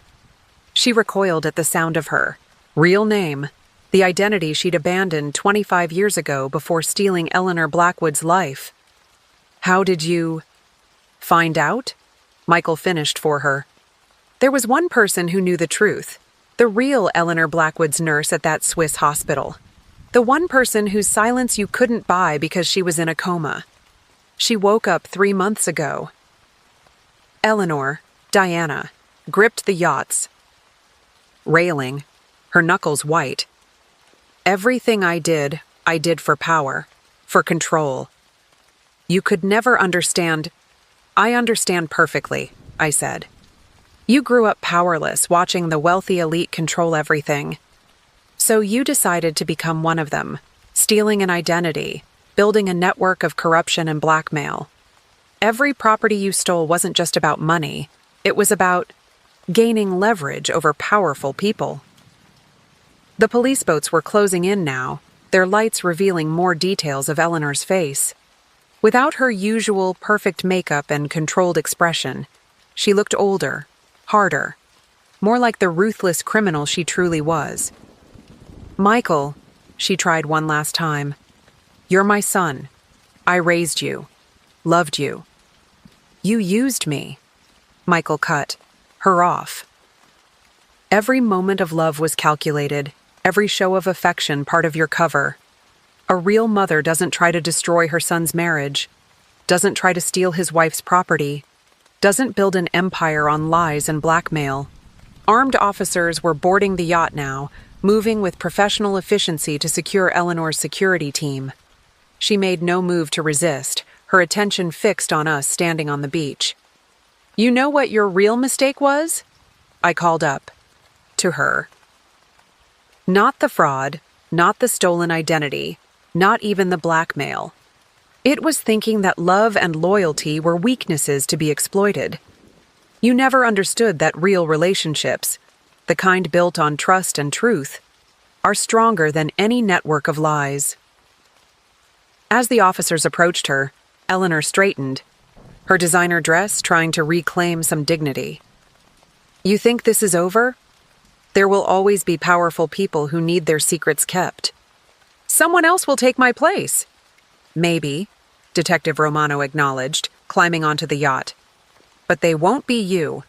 Diana Wells, you're under arrest for identity theft, fraud, extortion, money laundering, and conspiracy charges in multiple jurisdictions." The villa fire was dying down now, its glow replaced by the flashing lights of emergency vehicles.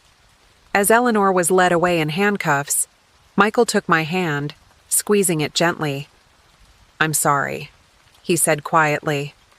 "About the villa, about not seeing who she really was all these years." I squeezed back. The villa was just a building.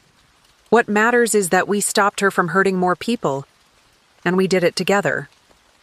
Marco approached us, holding his phone. "You'll want to see this. Thomas just sent a message.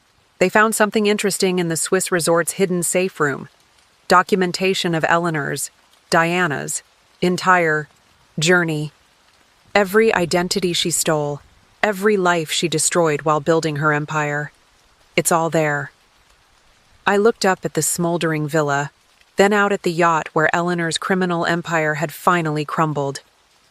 Send it all to the prosecutors. Every victim deserves to know the truth. And Diana Wells deserves to face justice as herself, not hiding behind a stolen name. The sun was beginning to rise over the Mediterranean, painting the sky in shades of pink and gold. It was a new day, and for the first time in 25 years, the woman who had called herself Eleanor Blackwood would face it as who she really was. Just another criminal whose elaborate schemes had finally caught up with her. The morning after Eleanor's arrest brought a flurry of activity to what remained of Villa Rosa. International investigators swarmed the property, documenting everything from the sophisticated security systems she had installed to the hidden compartments we hadn't even known existed. The fire had been contained to the upper floor, leaving most of the villa's structure intact, along with the evidence Eleanor had tried to destroy. "You need to see this," Marco called from Eleanor's study, where technicians were examining a false bottom in her antique desk. We found her original documentation, the real Eleanor Blackwood's papers from 25 years ago. The yellowed documents told a chilling story. The real Eleanor Blackwood had been a wealthy American socialite seeking treatment at an exclusive Swiss clinic. Diana Wells, then working as an administrative assistant at the facility, had meticulously planned her identity theft over several months. She had studied Eleanor's mannerisms, collected her documents, and even practiced her signature. When the real Eleanor died during a routine procedure, Diana was ready. "Look at the attention to detail," Detective Romano remarked, examining the forged death certificate Diana had created for herself. She even arranged for Diana Wells to be cremated, using the body of a homeless woman from Zurich. No one could prove she wasn't dead because there was no body to exhume. Michael stood in the doorway, his surgeon's hands clenched into fists. "She planned everything. Even meeting my father wasn't an accident, was it?" I reviewed more documents from the hidden compartment. No, it wasn't. The real Eleanor Blackwood had been briefly engaged to your father in college. Diana chose him. Specifically, someone who had known Eleanor but not well enough to spot subtle differences in personality. The investigation team had set up a command center in the villa's dining room. Computers hummed as analysts processed the mountain of digital evidence seized from Eleanor's servers. The scope of her operation was staggering. Each property she had stolen was connected to a larger scheme of information gathering and blackmail. The Swiss resort was just the tip of the iceberg, Marco explained, pulling up financial records. She used each property as a staging ground for surveillance. The Henderson estate hosted diplomatic retreats. She had the entire place wired for sound. Thomas's resort contained a sophisticated data interception system disguised as normal Wi-Fi equipment. A junior investigator rushed in with a laptop. "Sir, we found something in the yacht's navigation system. Regular trips to a small island off the Corsican coast. Satellite imagery shows a substantial compound." "Another safe house?" Detective Romano asked. "More likely her backup headquarters," I suggested. "Somewhere outside normal jurisdiction where she could store sensitive information. We should coordinate with French authorities." "Already done," Marco interrupted, checking his phone. "French special forces are securing the location now. Early reports indicate an extensive archive, physical documents, servers, even old recording equipment." Michael picked up a framed photo from Eleanor's desk, his medical school graduation. Everything was a lie. Every proud smile, every word of encouragement. She was just playing a role. I placed my hand on his shoulder, feeling the tension in his muscles. "Not everything. The pride in your accomplishments, the love she showed you. Some of that had to be real. Even someone as calculating as Diana couldn't fake every emotion for 25 years. "Actually," a new voice interjected, She could. We turned to find Patricia in the doorway, flanked by 2 agents. She had agreed to provide a full statement about her undercover work infiltrating Eleanor's organization. Diana Wells was a master of emotional manipulation, Patricia continued. It wasn't just about forging documents or stealing properties. She became Eleanor Blackwood so completely that sometimes I think she forgot her original identity. Every relationship was carefully crafted to serve her purposes. The technicians had managed to access Eleanor's private email server, messages, flooded the screens, correspondence with corrupt officials, instructions to her network of fraudsters, detailed profiles of potential targets. 2 decades of criminal enterprise meticulously documented. She kept everything, Detective Romano marveled. Every scheme, every manipulation, all carefully filed and categorized. Because information was her real currency, I realized. The properties, the money, those were just means to an end. What she really collected was secrets. Each document, each recording gave her power over someone. Michael had moved to the window, staring out at the Mediterranean. The yacht where we had confronted Eleanor still floated in the bay, now swarming with forensics teams. "What happens now?" he asked quietly. "Now we follow every lead," Marco replied. "We identify every victim, track down every stolen property, uncover every secret she used for blackmail. It will take months, maybe years to unravel everything." My phone buzzed with a message from my Boston office. More victims were coming forward, encouraged by news of Eleanor's arrest. People who had lost homes, businesses, life savings to her schemes. Each had a story of manipulation and betrayal. "We'll need to set up a task force," Detective Romano said. "International cooperation, multiple jurisdictions. This goes beyond simple property fraud now." I looked around the study, taking in the evidence of Eleanor's decades-long deception. The forged documents that had stolen one woman's identity, the surveillance equipment that had stolen countless secrets, the carefully maintained facade that had stolen my husband's truth about his own mother. "Diana Wells spent 25 years building this empire of lies," I said. "Now we're going to spend however long it takes to dismantle it, piece by piece, and make sure every victim finds justice." As the morning sun streamed through the windows, illuminating the swirl of dust motes from disturbed files and open drawers, I could feel the weight of the task ahead. Eleanor's arrest wasn't the end of the story. It was just the beginning of a much larger investigation. One that would uncover decades of crime, heal countless victims, and finally reveal the full truth about the woman who had stolen not just properties, but entire lives. The Rome prosecutor's office buzzed with activity as investigators from multiple countries coordinated their efforts. 1 week after Eleanor's arrest, I stood before a wall of monitors displaying property records, financial transactions, and surveillance data from across Europe and North America. Each screen told part of a story that was growing more complex. By the hour, 3 government ministers have resigned in the past 24 hours, Marco announced, entering the conference room with fresh reports. 2 in France, 1 in Belgium. All had connections to properties in Eleanor's network. They're claiming they were blackmailed with information she gathered during private meetings at her various estates. Detective Romano, now heading the International Task Force, pulled up a map showing Eleanor's property holdings in red dots. The display looked like a constellation spreading across the continents. Each location was chosen for its strategic value. The Vienna apartment overlooked diplomatic residences.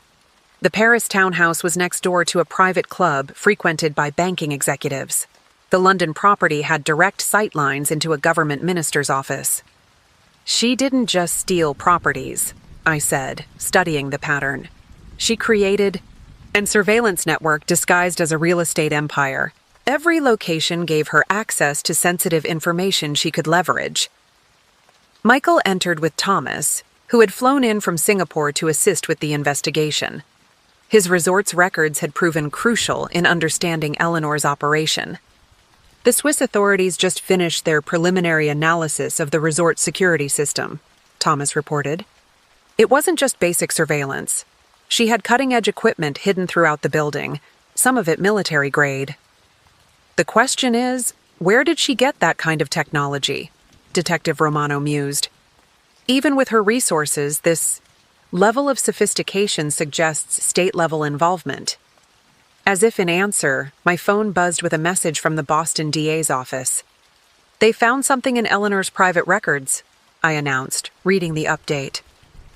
Regular payments from numbered accounts traced back to several intelligence agencies. She wasn't just gathering information for personal gain, she was selling it to the highest bidders. The implications were staggering. Eleanor, Diana Wells, hadn't just built a criminal enterprise. She had created a private intelligence network that rivaled government agencies. Her property schemes had given her access to countless sensitive conversations, documents, and meetings, which she then monetized to the highest bidders. Latest from Interpol, Marco said, checking his tablet. They've identified 3 more properties connected to high-level political gatherings. A villa in Greece that hosted informal EU negotiations, a chateau in France used for private diplomatic meetings, and a penthouse in Geneva overlooking 3 major banks' headquarters. Michael studied the financial records scrolling across one screen. Look at the timing of these transactions. Every major property acquisition coincided with significant political or economic events. She wasn't opportunistic. She was strategic. The properties were just the foundation, I realized. She used them to build relationships, gather intelligence, and create a web of influence. The real estate fraud was elaborate enough to keep law enforcement focused on financial crimes, while her surveillance operation grew underneath. Detective Romano pulled up Eleanor's calendar from the past year. Every social event, every charity gala, every private party, they all connected to someone with access to valuable information. She didn't just steal properties, she stole secrets that could influence global events. A commotion outside drew our attention. A group of senior officials had arrived, their serious expressions suggesting major developments. The task force, Chief entered, looking grave. We've confirmed Diana Wells's original connection to intelligence services, he announced. Before stealing Eleanor Blackwood's identity, she worked as a low-level analyst for multiple agencies. She used that experience to build her surveillance network, knowing exactly what kind of information would be valuable. The revelation added another layer to her decades-long deception. She hadn't just chosen Eleanor Blackwood's identity by chance. She had selected it as part of a calculated plan to position herself in wealthy, influential circles where she could gather intelligence. The Swiss compound raid has yielded more evidence, the chief continued. Decades of recorded conversations, photographed documents, and compiled dossiers on hundreds of influential figures. She wasn't just blackmailing them, she was tracking their movements, relationships, and activities systematically. Thomas pulled up footage from his resort's hidden security system. Look at the camera placements. Every meeting room, every private dining area, every spa facility, all designed to capture conversations and document interactions. The guests never suspected they were under surveillance. And now all that intelligence is in the hands of law enforcement, Marco noted. Her entire network of influence is unraveling. The question is, how many more governments and institutions will be affected? Fosha. My phone hadn't stopped buzzing with updates from various agencies. Each hour brought new revelations, new resignations, new investigations sparked by Eleanor's seized records. The woman who had tried to steal my villa had inadvertently exposed decades of corruption across multiple continents. We need to move carefully, Detective Romano cautioned. Some of this information could destabilize governments if released improperly. We're not just dealing with property fraud anymore. This is a matter of international security. Michael stood by the window watching the Roman sunset. She built all this, maintained this incredible web of deception, while playing the role of loving mother and successful businesswoman. How did none of us see it? Because she showed us exactly what we expected to see, I replied. A wealthy socialite with a talent for real estate, the perfect cover for something much more sophisticated. As night fell over Rome, the investigation continued. Eleanor's empire wasn't just crumbling, it was exposing the hidden connections and corrupt dealings of powerful people across the globe. The woman who had lived as Eleanor Blackwood for 25 years had created more than a criminal enterprise. She had built a shadow network that had influenced world events from behind the scenes of her stolen properties. And now, piece by piece, that network was being exposed to the light. The interrogation room in Rome's judicial police headquarters felt unnaturally bright under fluorescent lights. Diana Wells, formerly known as Eleanor Blackwood, sat across the table, her designer prison uniform a stark contrast to her usual elegant attire. After 2 weeks in custody, her carefully maintained facade had begun to crack, revealing glimpses of the person beneath the stolen identity. I was born in Cedar Rapids, Iowa, she began, her voice carrying none of Eleanor's cultured accent. My father worked at a meatpacking plant. My mother cleaned houses for wealthy families. She paused, a bitter smile playing across her lips. I spent my childhood watching how the other half lived, learning their mannerisms, their expectations, their weaknesses. Detective Romano and I exchanged glances. After days of silence, Diana had finally agreed to talk, but only to me. Perhaps she felt a connection to the daughter-in-law she had tried to destroy, or perhaps she simply wanted to finally tell her story to someone who had seen through her deception. The real Eleanor Blackwood, Diana continued, was everything I wanted to be. Rich, respected, born into privilege. When she checked into that Swiss clinic, I had already been studying her for months. Did you know she never locked her filing cabinet? Never worried about leaving personal documents lying around. The wealthy never think about security. They assume their money protects them. I activated the recording device on the table. Tell me about the clinic. Diana's eyes took on a distant look. I was good at my job there. Administrative assistant to the medical director. I had access to everything. Patient records, treatment plans, private correspondence. I saw how the wealthy handled their secrets, their addictions, their failures. That's when I realized that information was the real currency of power. New documents had arrived that morning from American investigators who had traced Diana Wells's past. School records showed a brilliant but troubled student. Employment history revealed a pattern of jobs that gave her access to privileged information: law firms, private banks, exclusive medical facilities. But why Eleanor Blackwood specifically? I pressed. There were other wealthy patients at the clinic. Because she was perfect, Diana replied, leaning forward. No close family, extensive international connections, and a planned extended stay in Switzerland for exhaustion treatment. When she died during a routine procedure, it wasn't just opportunity, it was destiny. The investigation had uncovered Diana's meticulous preparation. She had spent months collecting Eleanor's handwriting samples, studying her medical history, even practicing her signature. The real Eleanor's death had been officially recorded as due to complications from anesthesia, but new evidence suggested Diana might have played a more active role. What about Michael's father? I asked. Was that relationship part of your plan from the beginning? Something flickered in Diana's eyes, the first genuine emotion I'd seen. Charles?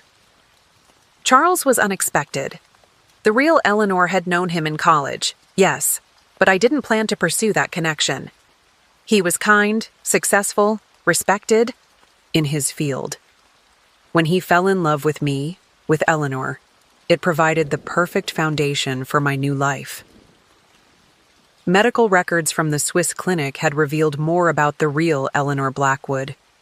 She had been seeking treatment for depression following her mother's death, planning to stay in Switzerland indefinitely. Diana had used that planned absence to slowly transition into Eleanor's life, making subtle changes that friends and acquaintances attributed to grief and therapy. But it wasn't enough, was it? I observed. Being Eleanor Blackwood, having wealth and status, you needed more. Diana's laugh was harsh. More. I needed everything. Every secret. Every piece of leverage. Every advantage. You've seen my network, my properties, my surveillance operations. I built something extraordinary. Something far beyond what the real Eleanor Blackwood could have ever achieved. The door opened, and Michael entered quietly, standing in the corner. Diana's composure cracked slightly at the sight of her son, the one person who might have been more than just part of her elaborate scheme. He wasn't supposed to find out, she whispered, more to herself than to us. None of this was supposed to come to light. Operation Chrysalis was meant to be my masterpiece, a complete transformation into someone new, someone even more powerful. Recent analysis of Diana's records had revealed the full scope of Operation Chrysalis. It wasn't just about erasing her criminal past. It was meant to establish her as a legitimate power broker, using decades of gathered intelligence to secure her position in global affairs. "Did you ever feel guilty?" Michael asked suddenly, his first words to his mother since her arrest. About living another woman's life? About building everything on lies? Diana turned to him, and for a moment, her mask slipped completely. Guilty? I gave you everything. Education, opportunities, connections, everything I never had. The real Eleanor Blackwood would have remained a depressed socialite, contributing nothing to the world. I took her identity and built an empire. An empire of stolen properties and blackmail, I reminded her. Built on the suffering of countless victims. Victims? Diana scoffed. I took from people who had more than they deserved, who never appreciated what they had. Every property I acquired served a greater purpose, gathering intelligence, building influence, creating a network that governments themselves couldn't match. The interrogation continued for hours as Diana revealed more about her transformation from a working-class girl in Iowa to an international criminal mastermind.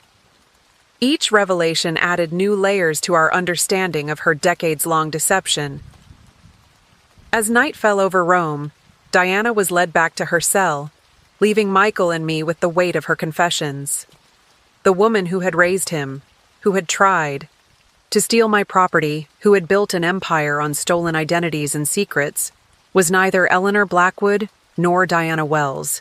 She was something else entirely, a chameleon who had spent so long wearing masks that her true self had become lost in the deception. She still hasn't told us everything, Detective Romano noted, reviewing the interview recordings. There are gaps in her story, pieces missing from the puzzle. Because the full truth would implicate even more powerful people, I realized. Even now, she's protecting certain secrets, keeping them as insurance for whatever she's planning next. Michael stood at the window, watching Diana being escorted across the courtyard below. She told me once that identity was fluid, that people could become whoever they wanted to be. I thought she was giving me life advice. Now I realize she was justifying her entire existence. The investigation would continue, unraveling more layers of Diana's deception. But one truth had become clear. The woman who had lived as Eleanor Blackwood had never really existed at all. She was a creation, a carefully constructed facade, hiding a master manipulator who had spent decades building power through secrets and lies. And somewhere in her web of deception, even Diana Wells had lost track of who she really was. The grand conference room at Rome's finest hotel had been transformed into a command center for Diana Wells's victims. 3 weeks after her arrest, people from across Europe and America had gathered to share their stories and assist the investigation. The room buzzed with multiple languages as victims compared experiences and provided evidence. Susan, Richard's widow, stood at the podium, addressing the assembled group. For years, I thought I was going crazy. Diana, Eleanor, as we knew, her then, was so convincing when she explained how my husband had sold our Tuscan villa before his death. She even produced documents with his signature, showed me bank transfers that looked legitimate. When I questioned things, she would remind everyone about my grief, suggest that perhaps my memory wasn't reliable. Thomas, still processing the theft of his Swiss resort, spoke next. She used our trust against us. Every time I called to check on the resort's management, she had perfect explanations for everything. The financial reports were immaculate. She even sent videos of satisfied guests, corporate events running smoothly. Now we know those videos were carefully staged, hiding the surveillance equipment and data-gathering operations. The Henderson family had brought their security footage, now being analyzed for evidence of Diana's other operations. She targeted properties with strategic value, Mrs. Henderson explained, pointing to a map of Diana's acquisitions. Our estate didn't just host diplomatic retreats, it was positioned perfectly to monitor 3 different government communications facilities. She chose every property for its intelligence-gathering potential. Detective Romano moved through the crowd, collecting statements and documenting evidence. The victims' testimonies were creating a comprehensive picture of Diana's methodology. She had adapted her approach for each target, crafting personalized schemes that exploited their specific vulnerabilities. The pattern becomes clear when you see all the cases together, I addressed the group. She would identify properties with strategic value, then research the owners extensively. Personal problems, financial difficulties, family conflicts. She found leverage points and exploited them masterfully. The property transfers were just the beginning. Once she had control of a location, she turned it into a surveillance hub. Michael sat quietly in the corner, listening to victim after victim describe how his mother had systematically destroyed lives and stolen properties. His medical training helped him maintain composure, but I could see the toll each revelation took on him. A new arrival drew everyone's attention. James Blackwood, Charles's younger brother, had finally come forward with information about Diana's early days as Eleanor. I always knew something was off, he admitted to the group. The Eleanor I knew in college was different, more reserved, less calculating. But Diana played the role so perfectly that I convinced myself I was remembering wrong. The investigation had discovered that Diana had spent months studying films and photographs of the real Eleanor Blackwood before assuming her identity. She had practiced her mannerisms, learned her history, and even undergone subtle cosmetic procedures to perfect the impersonation. What's remarkable, Marco noted, reviewing the testimony transcripts, is how she maintained different versions of Eleanor for different audiences. To social circles, she was the perfect socialite. To business contacts, she was the shrewd real estate mogul. To family, she was the caring matriarch. Each role carefully crafted and maintained for decades. As the day progressed, more victims arrived, each with their own story of manipulation and loss. A French vineyard owner described how Diana had exploited his wife's illness to gain control of their property. An Italian countess revealed how her chateau had been stolen during a moment of financial crisis. Each property, we now knew, had been chosen for its strategic location or access to valuable information. Patricia, still working with investigators, provided context for the victims' stories. Diana kept detailed psychological profiles of potential targets. She would spend months, sometimes years, laying groundwork before making her move. The property transfers were always timed to moments of maximum vulnerability. The victims began organizing themselves into working groups, sharing resources and information. What Diana hadn't anticipated was how her victims would unite, their combined experiences and evidence creating an unshakable case against her. She thought isolation was her weapon, Susan observed, watching the collaboration unfold. She kept us apart, made each of us feel like we were alone in our suspicions. But now, together, we're stronger than her network ever was. A team of international prosecutors had arrived to coordinate the legal response. Diana's crimes crossed multiple jurisdictions, requiring unprecedented cooperation between law enforcement agencies. The victim's united testimony would be crucial in ensuring justice was served. "This isn't just about recovering stolen properties," I reminded the group. Diana's surveillance operations compromised sensitive information affecting governments and institutions worldwide. Your testimonies help expose the full scope of her activities. As evening approached, the victims gathered for a shared meal, a symbol of unity replacing the isolation Diana had forced upon them. Michael, who had remained quiet throughout the day, finally stood to address the group. "I know my mother, Diana, hurt each of you deeply," he said, his voice steady despite the emotion behind it. "As her son, I feel a responsibility to help make things right. Your courage in coming forward, in sharing your stories, is helping dismantle decades of deception. Together, we can ensure she never hurts anyone else." The room filled with supportive murmurs. These people, brought together by shared trauma, were transforming their pain into purpose. Diana had built her empire on dividing people, exploiting their weaknesses. Now, united, her victims were becoming her most powerful adversaries. As the victims continued sharing their stories late into the night, a new kind of network was forming, one built on truth rather than deception, on justice rather than exploitation. Diana's web of lies was unraveling, replaced by a community of survivors determined to reclaim not just their stolen properties, but their dignity and peace of mind. The evening air was cool on the balcony of our temporary Rome apartment, where Michael stood looking out over the ancient city. 1 month had passed since his mother's arrest, and the weight of truth still hung heavy on his shoulders. I watched him from the doorway, remembering the confident surgeon who had arrived in Italy for a family vacation, never suspecting how completely his world would shatter. "I found something today," he said without turning around. While going through the evidence files, a photograph from my medical school graduation.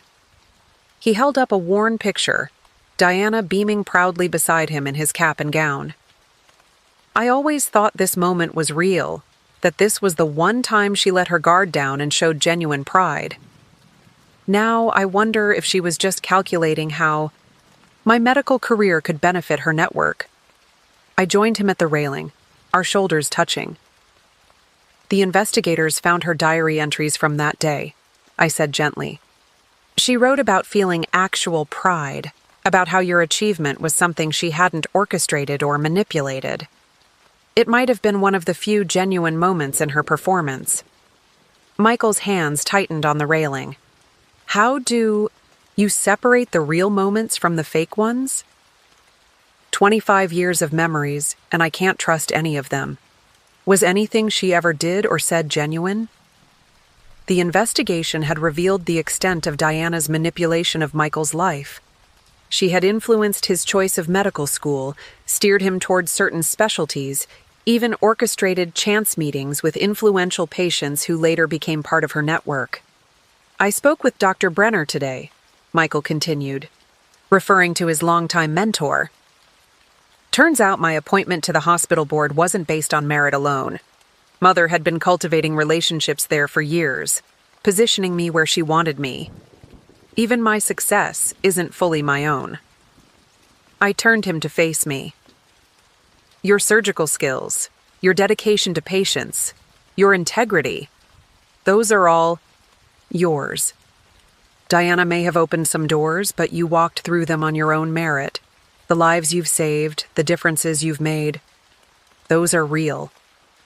Inside our apartment, files were spread across the dining table, evidence we were reviewing for the prosecution. Each document revealed new layers of Diana's deception, but also highlighted the strength of what Michael had built despite her manipulation. "You know what hurts the most?" he said, picking up another photograph, a family Christmas celebration from years ago. "I keep thinking about Dad. He died never knowing the truth about her. His entire marriage was based on a lie. The woman he loved never actually existed." Recent discoveries had shown that Charles Blackwood might have begun to suspect something near the end of his life. Investigators had found draft letters in his personal effects, never sent, expressing concerns about Eleanor's behavior. But he had died before connecting the dots that would have exposed her true identity. The real Eleanor Blackwood, Michael mused, the woman Dad was originally engaged to in college. She might have given him a genuine life, a real marriage. Instead, he got Diana's perfect performance of love. "I made us both tea, an evening. Ritual we'd developed since the investigation began. Your father found real love in his life, with you. Diana's feelings might have been calculated, but his love for his son was genuine. That's something she couldn't fake or manipulate." Michael sipped his tea, considering this. "When did you first suspect something wasn't right with her? Before all this happened?" "There were small signs," I admitted. "Inconsistencies in her stories about the past, the way she handled certain business dealings. But I never imagined the full scope until I started investigating property fraud cases and kept finding connections to her operations. We had decided to be completely honest with each other, sharing everything we discovered about Diana's deceptions. It was painful, but necessary for healing. Each revelation brought its own kind of clarity. You know what's strange?" Michael said, a hint of his old humor returning. "All those times she tried to come between us, to undermine our marriage, she actually made us stronger. Every scheme she planned brought us closer together." It was true. Diana's attempts to manipulate. Our relationship had forced us to build stronger communication, deeper trust. Her final attempt to steal our villa had backfired spectacularly, transforming us from targets into the architects of her downfall. "I've been thinking about the future," Michael continued, "about the kind of legacy I want to build. Diana spent her life creating elaborate lies, hurting people for power. I want to use whatever influence I have to help heal people instead." He showed me plans he'd been working on, a foundation to help victims of property fraud recover and rebuild their lives.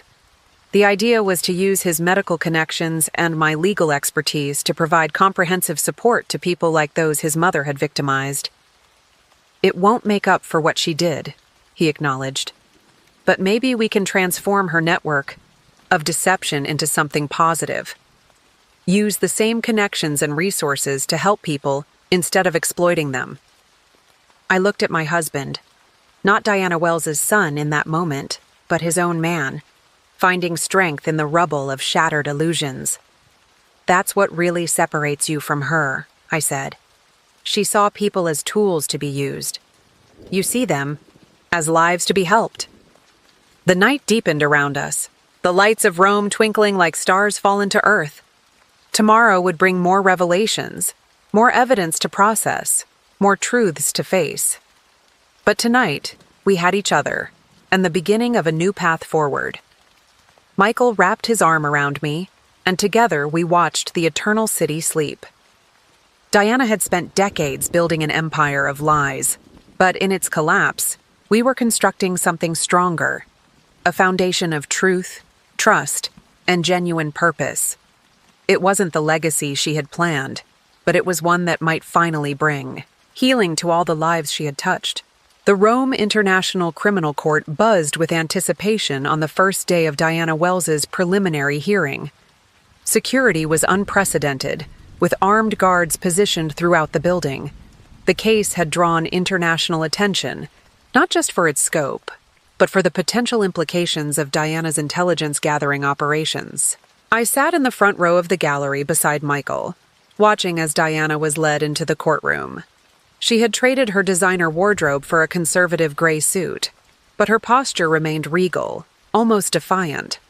Her eyes swept the courtroom, calculating as ever, before settling on Michael with an expression I couldn't quite read. The lead prosecutor, Helena Rossi, no relation to Marco, opened with a statement that silenced the packed courtroom. What we present today is not simply a case of property fraud or identity theft. Before us sits a woman who orchestrated one of the most sophisticated criminal enterprises in modern history. Diana Wells didn't just steal homes, she stole lives, secrets, and power itself. The evidence presentation began with the original identity theft. Hospital records from the Swiss clinic appeared on screens throughout the courtroom, showing the real Eleanor Blackwood's final days. The prosecution had traced Diana's careful preparation, including her manipulation of medical records to ensure no autopsy would be performed. The defendant didn't choose Eleanor Blackwood at random, Helena continued. She selected her victim carefully, knowing that Eleanor's wealthy background and international connections would provide the perfect cover for her true activities. The property acquisitions that followed were not merely theft. They were strategic, moves to build a surveillance network that compromised governments across 3 continents.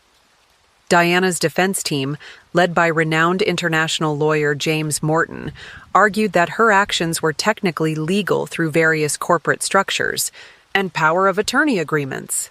But as the prosecution presented victim after victim, the pattern of manipulation became undeniable.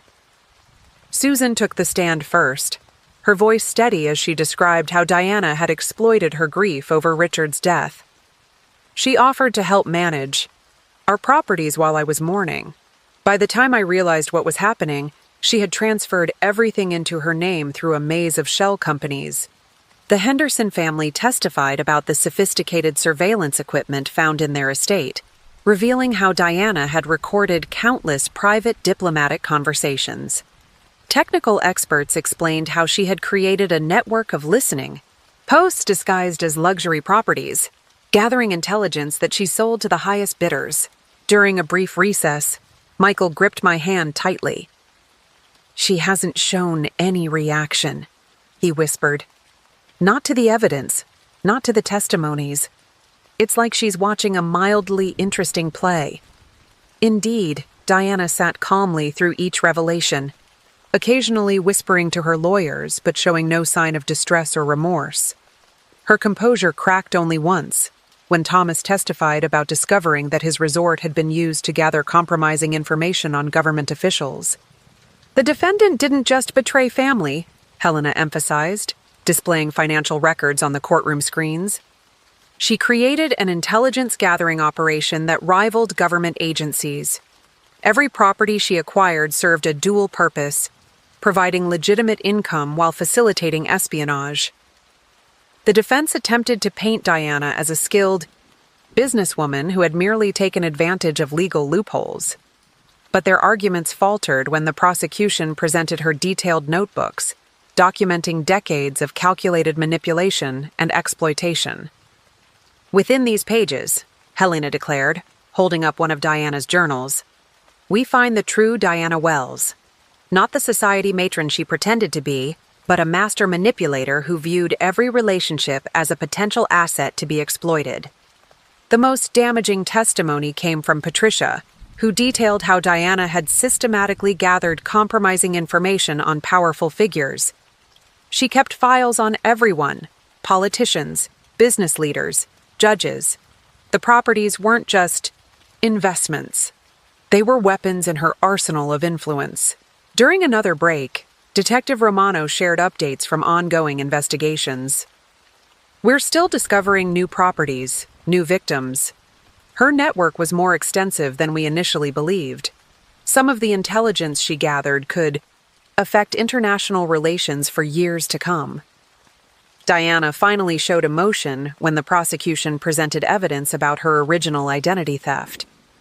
Records from her early life in Iowa revealed a pattern of small-scale fraud and identity theft, suggesting that assuming Eleanor Blackwood's identity wasn't her first crime, just her most ambitious. "The defendant before you," Helena told. "The judges," has spent more than half her life living as someone else. Every relationship she formed, every deal she made, every property she acquired was part of an elaborate deception. The question before this court isn't just about property, theft, or fraud. It's about holding accountable someone who built an empire on stolen lives and compromised secrets. As the day's proceedings drew to a close, I watched Diana being led away. She turned briefly, catching Michael's eye, and for a moment her mask slipped. Something like regret flickered across her face before the practiced composure returned. "The prosecution has only scratched the surface," Marco commented as we left the courthouse. "There are still sealed documents relating to national security, evidence that can't be presented in open court. The full scope of her activities might never be made public." The sunset painted Rome's skyline in shades of gold and purple as we drove back to our apartment. The first day of hearings had laid the groundwork for what promised to be one of the most complex international criminal cases in recent history. Diana Wells hadn't just committed crimes. She had created a shadow world of power and influence that was only now beginning to be exposed. The real question wasn't whether she would be convicted, but how many other powerful figures would fall as her empire of secrets continued to unravel. 2 months into Diana's trial, the dominoes began falling across continents. I stood in Interpol's European headquarters in Lyon, watching multiple screens track the dismantling of her network in real time. Red dots representing her properties. And operations blinked out one by one as law enforcement agencies moved simultaneously across multiple countries. 6 government ministers in 3 countries have resigned this morning, Detective Romano reported, highlighting locations on the central map. Diana's files contained evidence of corruption that went far beyond property fraud. Her surveillance operations recorded years of illegal dealings. Marco entered with fresh intelligence reports. The Swiss banking connection just broke open. 3 major banks are under investigation for helping Diana hide stolen assets and launder money from her intelligence selling operations. Their entire boards of directors are being questioned. The scale of Diana's influence became clearer with each passing hour. Her network hadn't just gathered information, it had shaped political decisions, influenced financial markets, and manipulated international relations. The properties she had stolen were merely the foundation for something far more insidious. "Latest from London," I announced, reading from my secure tablet. "Scotland Yard just raided offices connected to Diana's UK operations. They found evidence linking her to dozens of unsolved identity theft cases. She wasn't just stealing properties, she was collecting identities, creating a library of potential new lives for herself and her associates." The investigation had revealed that Operation Chrysalis wasn't just about Diana assuming a new identity. She had been preparing multiple false identities for key members of her network, planning to orchestrate a mass disappearance that would have allowed her entire operation to vanish and resurface under new names. Michael arrived from the courthouse, where Diana's trial continued. "She's still showing no reaction to any of it," he reported, watching the screens track the collapse of his mother's empire. "Even as her network crumbles, she sits there like she's watching a mildly interesting play. The prosecutors think she has another contingency plan we haven't discovered yet." The evidence supported that theory. Diana's organization was too sophisticated, too carefully planned, to not have multiple backup strategies. Even as we dismantled her known operations, investigators worried about hidden assets and sleeper agents we hadn't yet identified. "Look, at this pattern," Detective Romano pointed to a cluster of properties in northern Italy. "These acquisitions form a perfect surveillance triangle around several major telecommunications hubs. She wasn't just recording conversations, she was intercepting digital communications on a massive scale." Technical experts had discovered that Diana's properties often housed sophisticated signal interception equipment, disguised as normal, building infrastructure. She had created a private intelligence network that rivaled government capabilities, all hidden behind the facade of luxury real estate. "The prosecutors have a new theory," Marco shared, pulling up financial records. They believed Diana was working towards something bigger than just gathering intelligence. These transactions suggest she was positioning herself to influence global events directly. The properties, the surveillance, the blackmail material. It was all building towards some larger operation. A commotion at one of the monitoring stations drew our attention. An analyst had discovered a pattern in Diana's recent communications from prison. She's been sending coded messages through her legal team, the analyst explained. We've cracked part of it. She's been activating sleeper agents, people we didn't know were part of her network. Within hours, arrests began across Europe and America. Bank executives, government officials, law enforcement officers, people who had seemed untouched by Diana's crimes were revealed as long-term assets in her organization. Each arrest led to new revelations about the depth of her influence. The scale of this is unprecedented, Detective Romano marveled. She didn't just build a criminal enterprise. She created a shadow government. Every major institution has been compromised to some degree by her operations. Michael studied the screens, watching his mother's life work dissolve in real time. All those charity galas, all those social events she hosted, they weren't just for show. She was gathering people, collecting their secrets, building a web of influence that spanned decades. The day brought more resignations, more arrests, more revelations. Diana's network had infiltrated law firms, hospitals, government agencies, anywhere that valuable information could be gathered and leveraged. Each new discovery revealed another layer of her methodical accumulation of power. We found something in the London raids, an analyst called out. Documents suggesting Diana was planning to influence upcoming elections in multiple countries. She wasn't just gathering intelligence anymore. She was preparing to shape global politics directly. As night fell over Lyon, the screens continued, tracking the collapse of Diana's empire. But even as we celebrated each successful operation, a nagging worry persisted. Diana's calm demeanor during her trial, her seemingly acceptance of her network's destruction, it all suggested she had yet another layer of plans we hadn't discovered. She's playing a longer game, I realized, watching the patterns of collapse. This network we're dismantling, what if it's just another smokescreen? What if the real operation is something we haven't even detected yet? Michael nodded grimly. Mom always said that the best deceptions are the ones where people think they've discovered the truth. What if taking down this network is exactly what she wanted us to do? The questions hung in the air as we continued monitoring the worldwide operations. Diana Wells had spent decades building an empire of secrets and lies. As we dismantled it piece by piece, we couldn't shake the feeling that somewhere, somehow, she was still several moves ahead. 3 months after Diana's arrest, I stood in the marble-floored entry of Thomas's Swiss resort, watching as he officially reclaimed his property. The process of returning Diana's stolen properties to their rightful owners had begun, but it was proving far more complex than anyone had anticipated.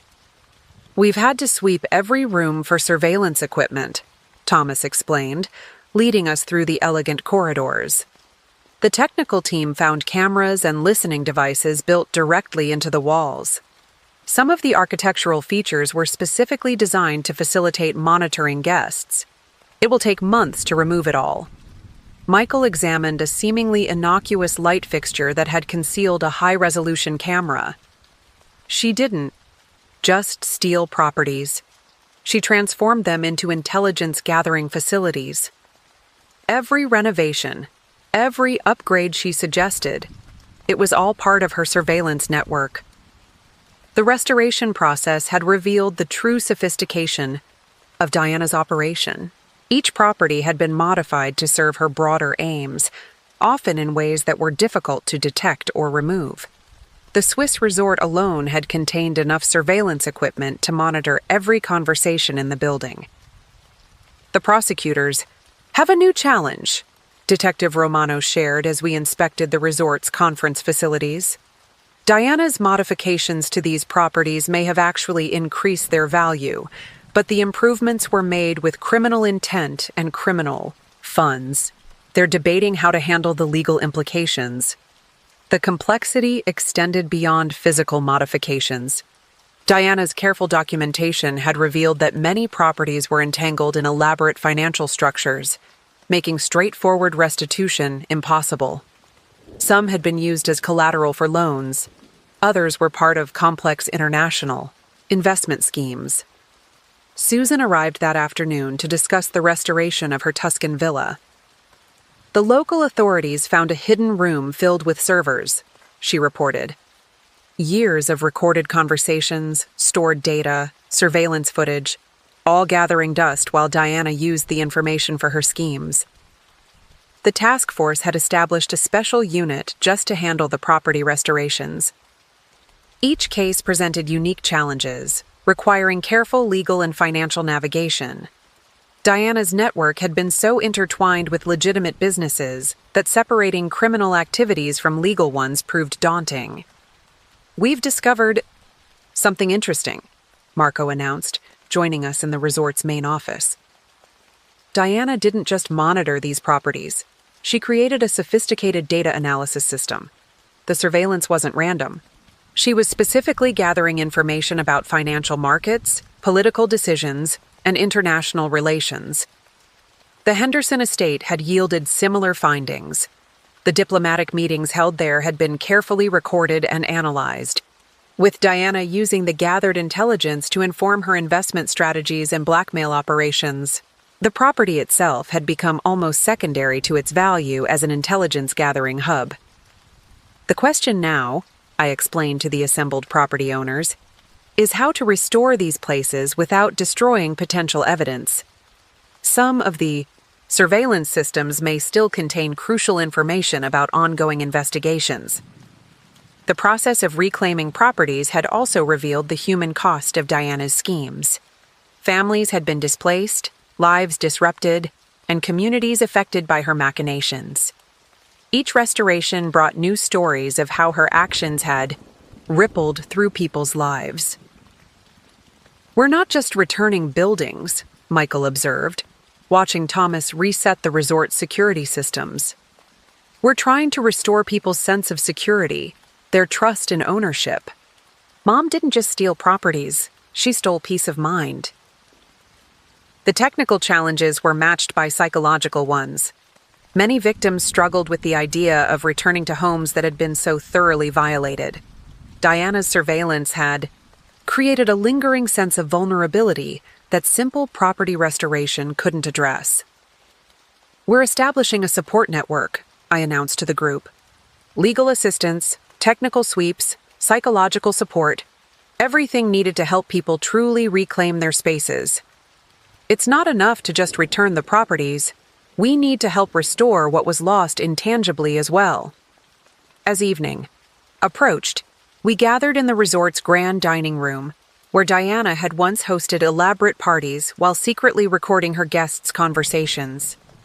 Thomas had decided to temporarily close the resort for a complete renovation, removing every trace of Diana's modifications. "It's strange," he mused, looking around the room. "Everything looks the same on the surface, but knowing what happened here, what this place was used for, it changes how you see it. We're not just renovating the building, we're trying to reclaim its soul." The restoration process would continue for months, possibly years. Each property represented a piece of Diana's elaborate puzzle, and untangling her web of influence required patience and dedication. But watching Thomas and the other owners begin to reclaim their spaces, I saw hope emerging from the shadows of Diana's deception. "We'll need to be thorough," Detective Romano cautioned as we prepared to leave. "Diana's attention to detail means there could be layers of surveillance and modification we haven't discovered yet. Each property needs to be carefully examined and cleared before it can be fully restored." Michael took a final look around the resort where he had spent childhood vacations, now seeing it through new eyes. Mom tried to build an empire by taking from others. Maybe the best revenge is helping her victims rebuild something better, something based on truth rather than deception. The sun set behind the Swiss Alps, casting long shadows across the resort's grounds.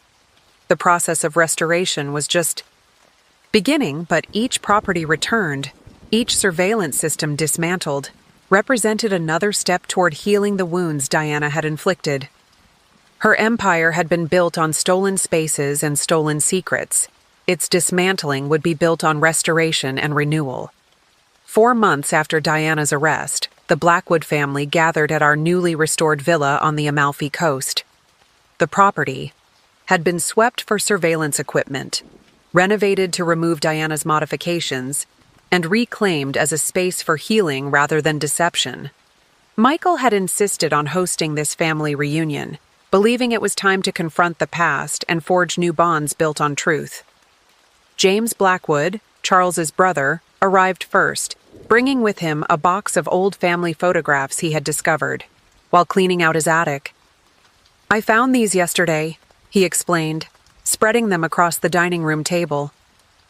"Pictures of the real Eleanor Blackwood from college.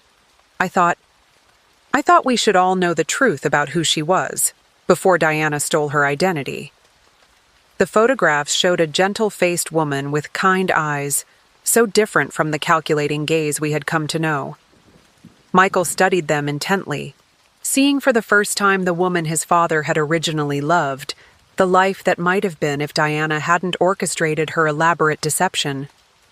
"She looks happy," Michael observed softly, touching a photo of Eleanor at a college party.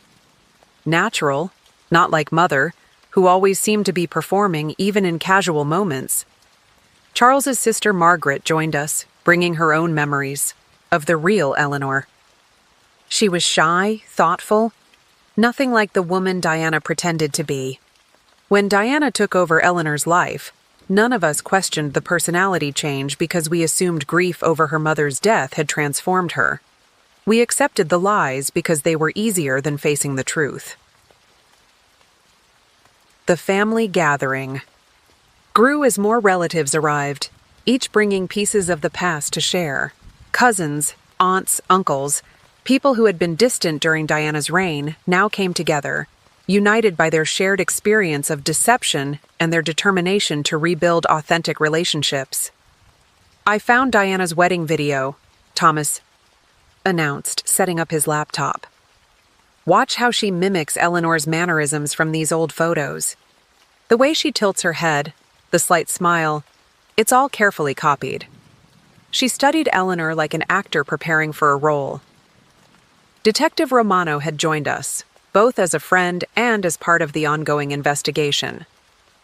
Diana's performance was masterful, she noted. She didn't just copy Eleanor's superficial traits, she created a new version of Eleanor that people wanted to believe in. Confident, sophisticated, successful, she gave the family an Eleanor they could be proud of, even if it was all fabrication. The day progressed with shared meals and honest conversations. Old hurts were acknowledged, misunderstandings cleared. Up.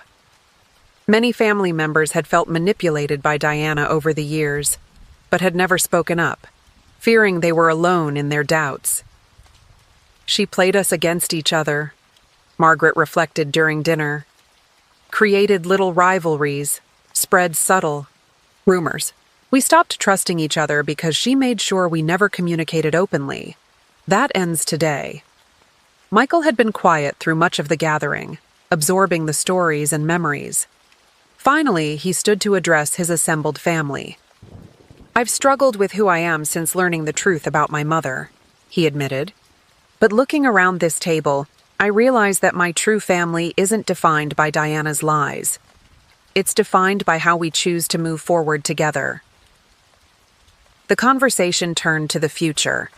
Plans were made for regular family gatherings, genuine ones without hidden agendas or surveillance equipment. The villa, once Diana's tool for manipulation, would become a place of honest connection and healing. "We're establishing a family trust," I announced, sharing the legal framework we had developed. a transparent one, designed to support each other and prevent anyone from ever again using property or wealth as weapons against family members. James raised his glass in a toast.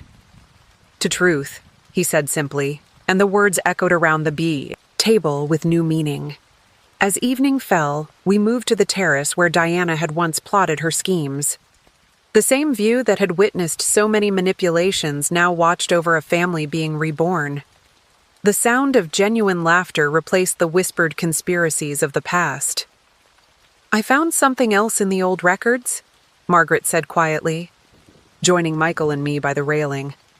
"Letters from your father to the real Eleanor, written before Diana took her place. He wrote about wanting a simple life, a honest love. Diana gave him wealth and status instead, thinking that's what would make him happy." Michael gazed out at the darkening coastline. "She never understood that real happiness comes from authentic connections, not power or control. Everything she built was hollow because it was based on lies." The night grew late, but no one seemed eager to leave. This gathering represented something precious, the first true family connection many of them had experienced in decades. Diana's web of deception had been replaced by a network of genuine relationships. "We can't erase what happened," I observed, watching the family interact with new openness. "But we can learn from it. Every lie Diana told shows us the importance of truth. Every manipulation teaches us the value of authenticity." The villa, cleansed of its surveillance equipment and dark secrets, had become a symbol of renewal. The same walls that had once recorded countless deceptions now witnessed the rebuilding of trust, one honest conversation at a time. As the family gathering continued under the stars, it was clear that Diana's greatest failure wasn't getting caught. It was never understanding that real power comes from genuine connections, not calculated manipulation. While she had spent decades building an empire of lies, she had missed the opportunity to experience the true wealth of authentic family bonds. 1 year after Diana Wells attempted to steal our villa, I stood in the newly established Blackwood Foundation's headquarters in Boston, watching as Michael addressed a room full of property fraud victims. The foundation, created from recovered assets of Diana's criminal empire, had become a beacon of hope for people rebuilding their lives after similar schemes. "When my mother tried to steal my wife's property," Michael began, his voice steady and confident, "she inadvertently created something she never intended, a movement dedicated to preventing others from experiencing what we endured. Today, we're not just helping people recover stolen properties, we're revolutionizing how we protect property rights globally." The foundation had evolved beyond our initial vision. Working with international law enforcement and legal experts, we had developed new protocols for identifying and preventing sophisticated property fraud. Diana's methods, now thoroughly documented, had become a case study in how to recognize and stop similar schemes. Detective Romano, who had relocated to Boston to head our security division, presented the latest statistics. In the past year alone, we've helped recover over 200 properties across 12 countries. More importantly, we've prevented nearly twice that number of attempted frauds using the warning signs we learned from Diana's operations. The Foundation's work had attracted attention from unexpected quarters. Government agencies sought our expertise in protecting sensitive properties. Financial institutions implemented our security protocols. Even technology companies consulted with us about preventing digital property theft. The latest from the prosecutors, Marco announced, joining us after a court session. Diana's appeals have all been denied. Her network has been completely dismantled, her assets seized, and her influence neutralized.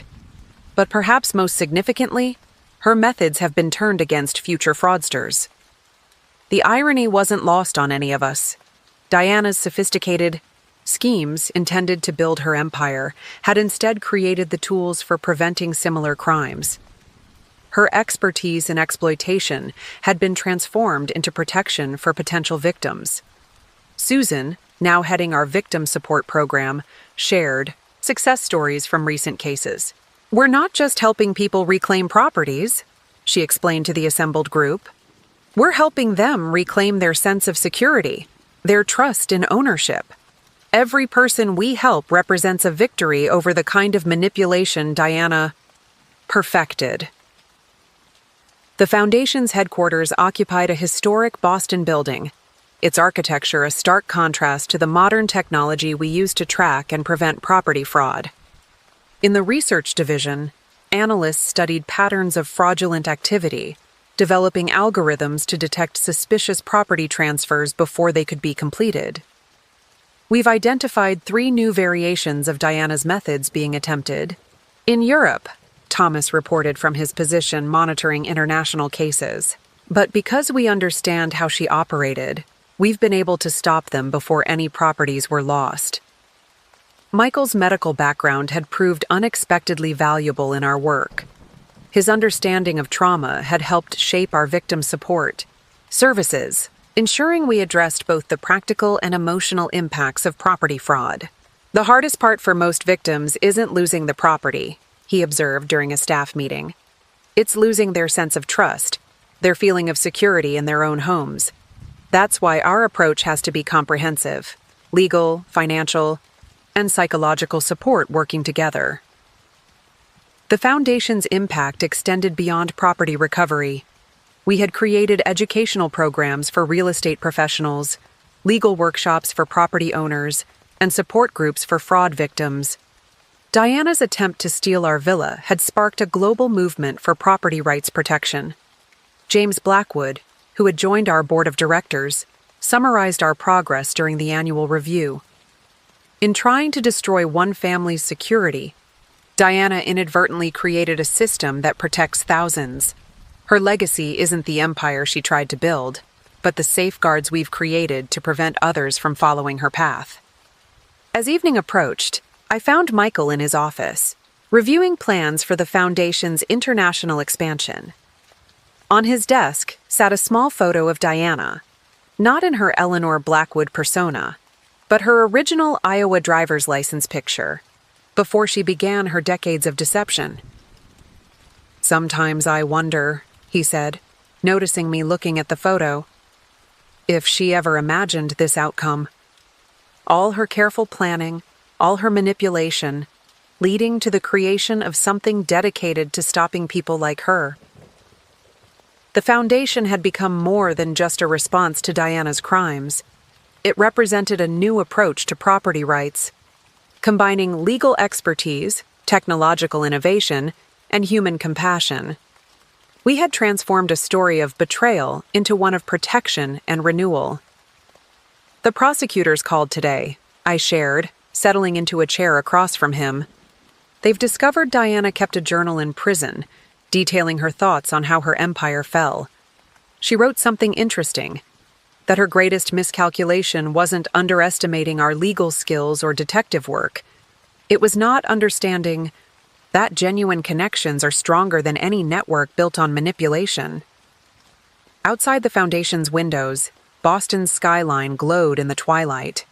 Somewhere in a federal prison, Diana Wells contemplated the unexpected transformation of her life's work. Her attempt to steal our villa hadn't just failed. It had catalyzed a movement that would prevent countless others from suffering similar fates. As we prepared to leave for the day, Michael paused in the doorway. "You know what Mom never understood?" he said thoughtfully. "Real power isn't in taking from others or manipulating their trust. It's in helping people stand strong, in turning bad experiences into positive change." The Foundation's lights dimmed, but its mission continued. Across the world, people slept more securely in their homes because Diana's schemes had taught us how to protect them. Her greatest legacy wasn't the empire she built, but the safeguards created from its ruins. What began with one attempted property theft had evolved into a global force for positive change. Diana had tried to steal our villa, but instead, she had given us something far more valuable: the knowledge and motivation to protect others from experiencing what we had endured.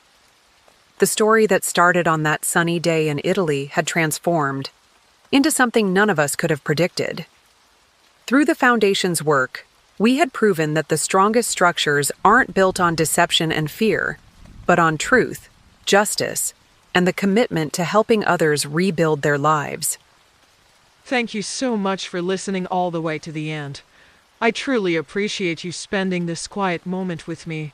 May you have a deep, peaceful sleep tonight. After this little story I shared with you, sweet dreams, and until next time, good night.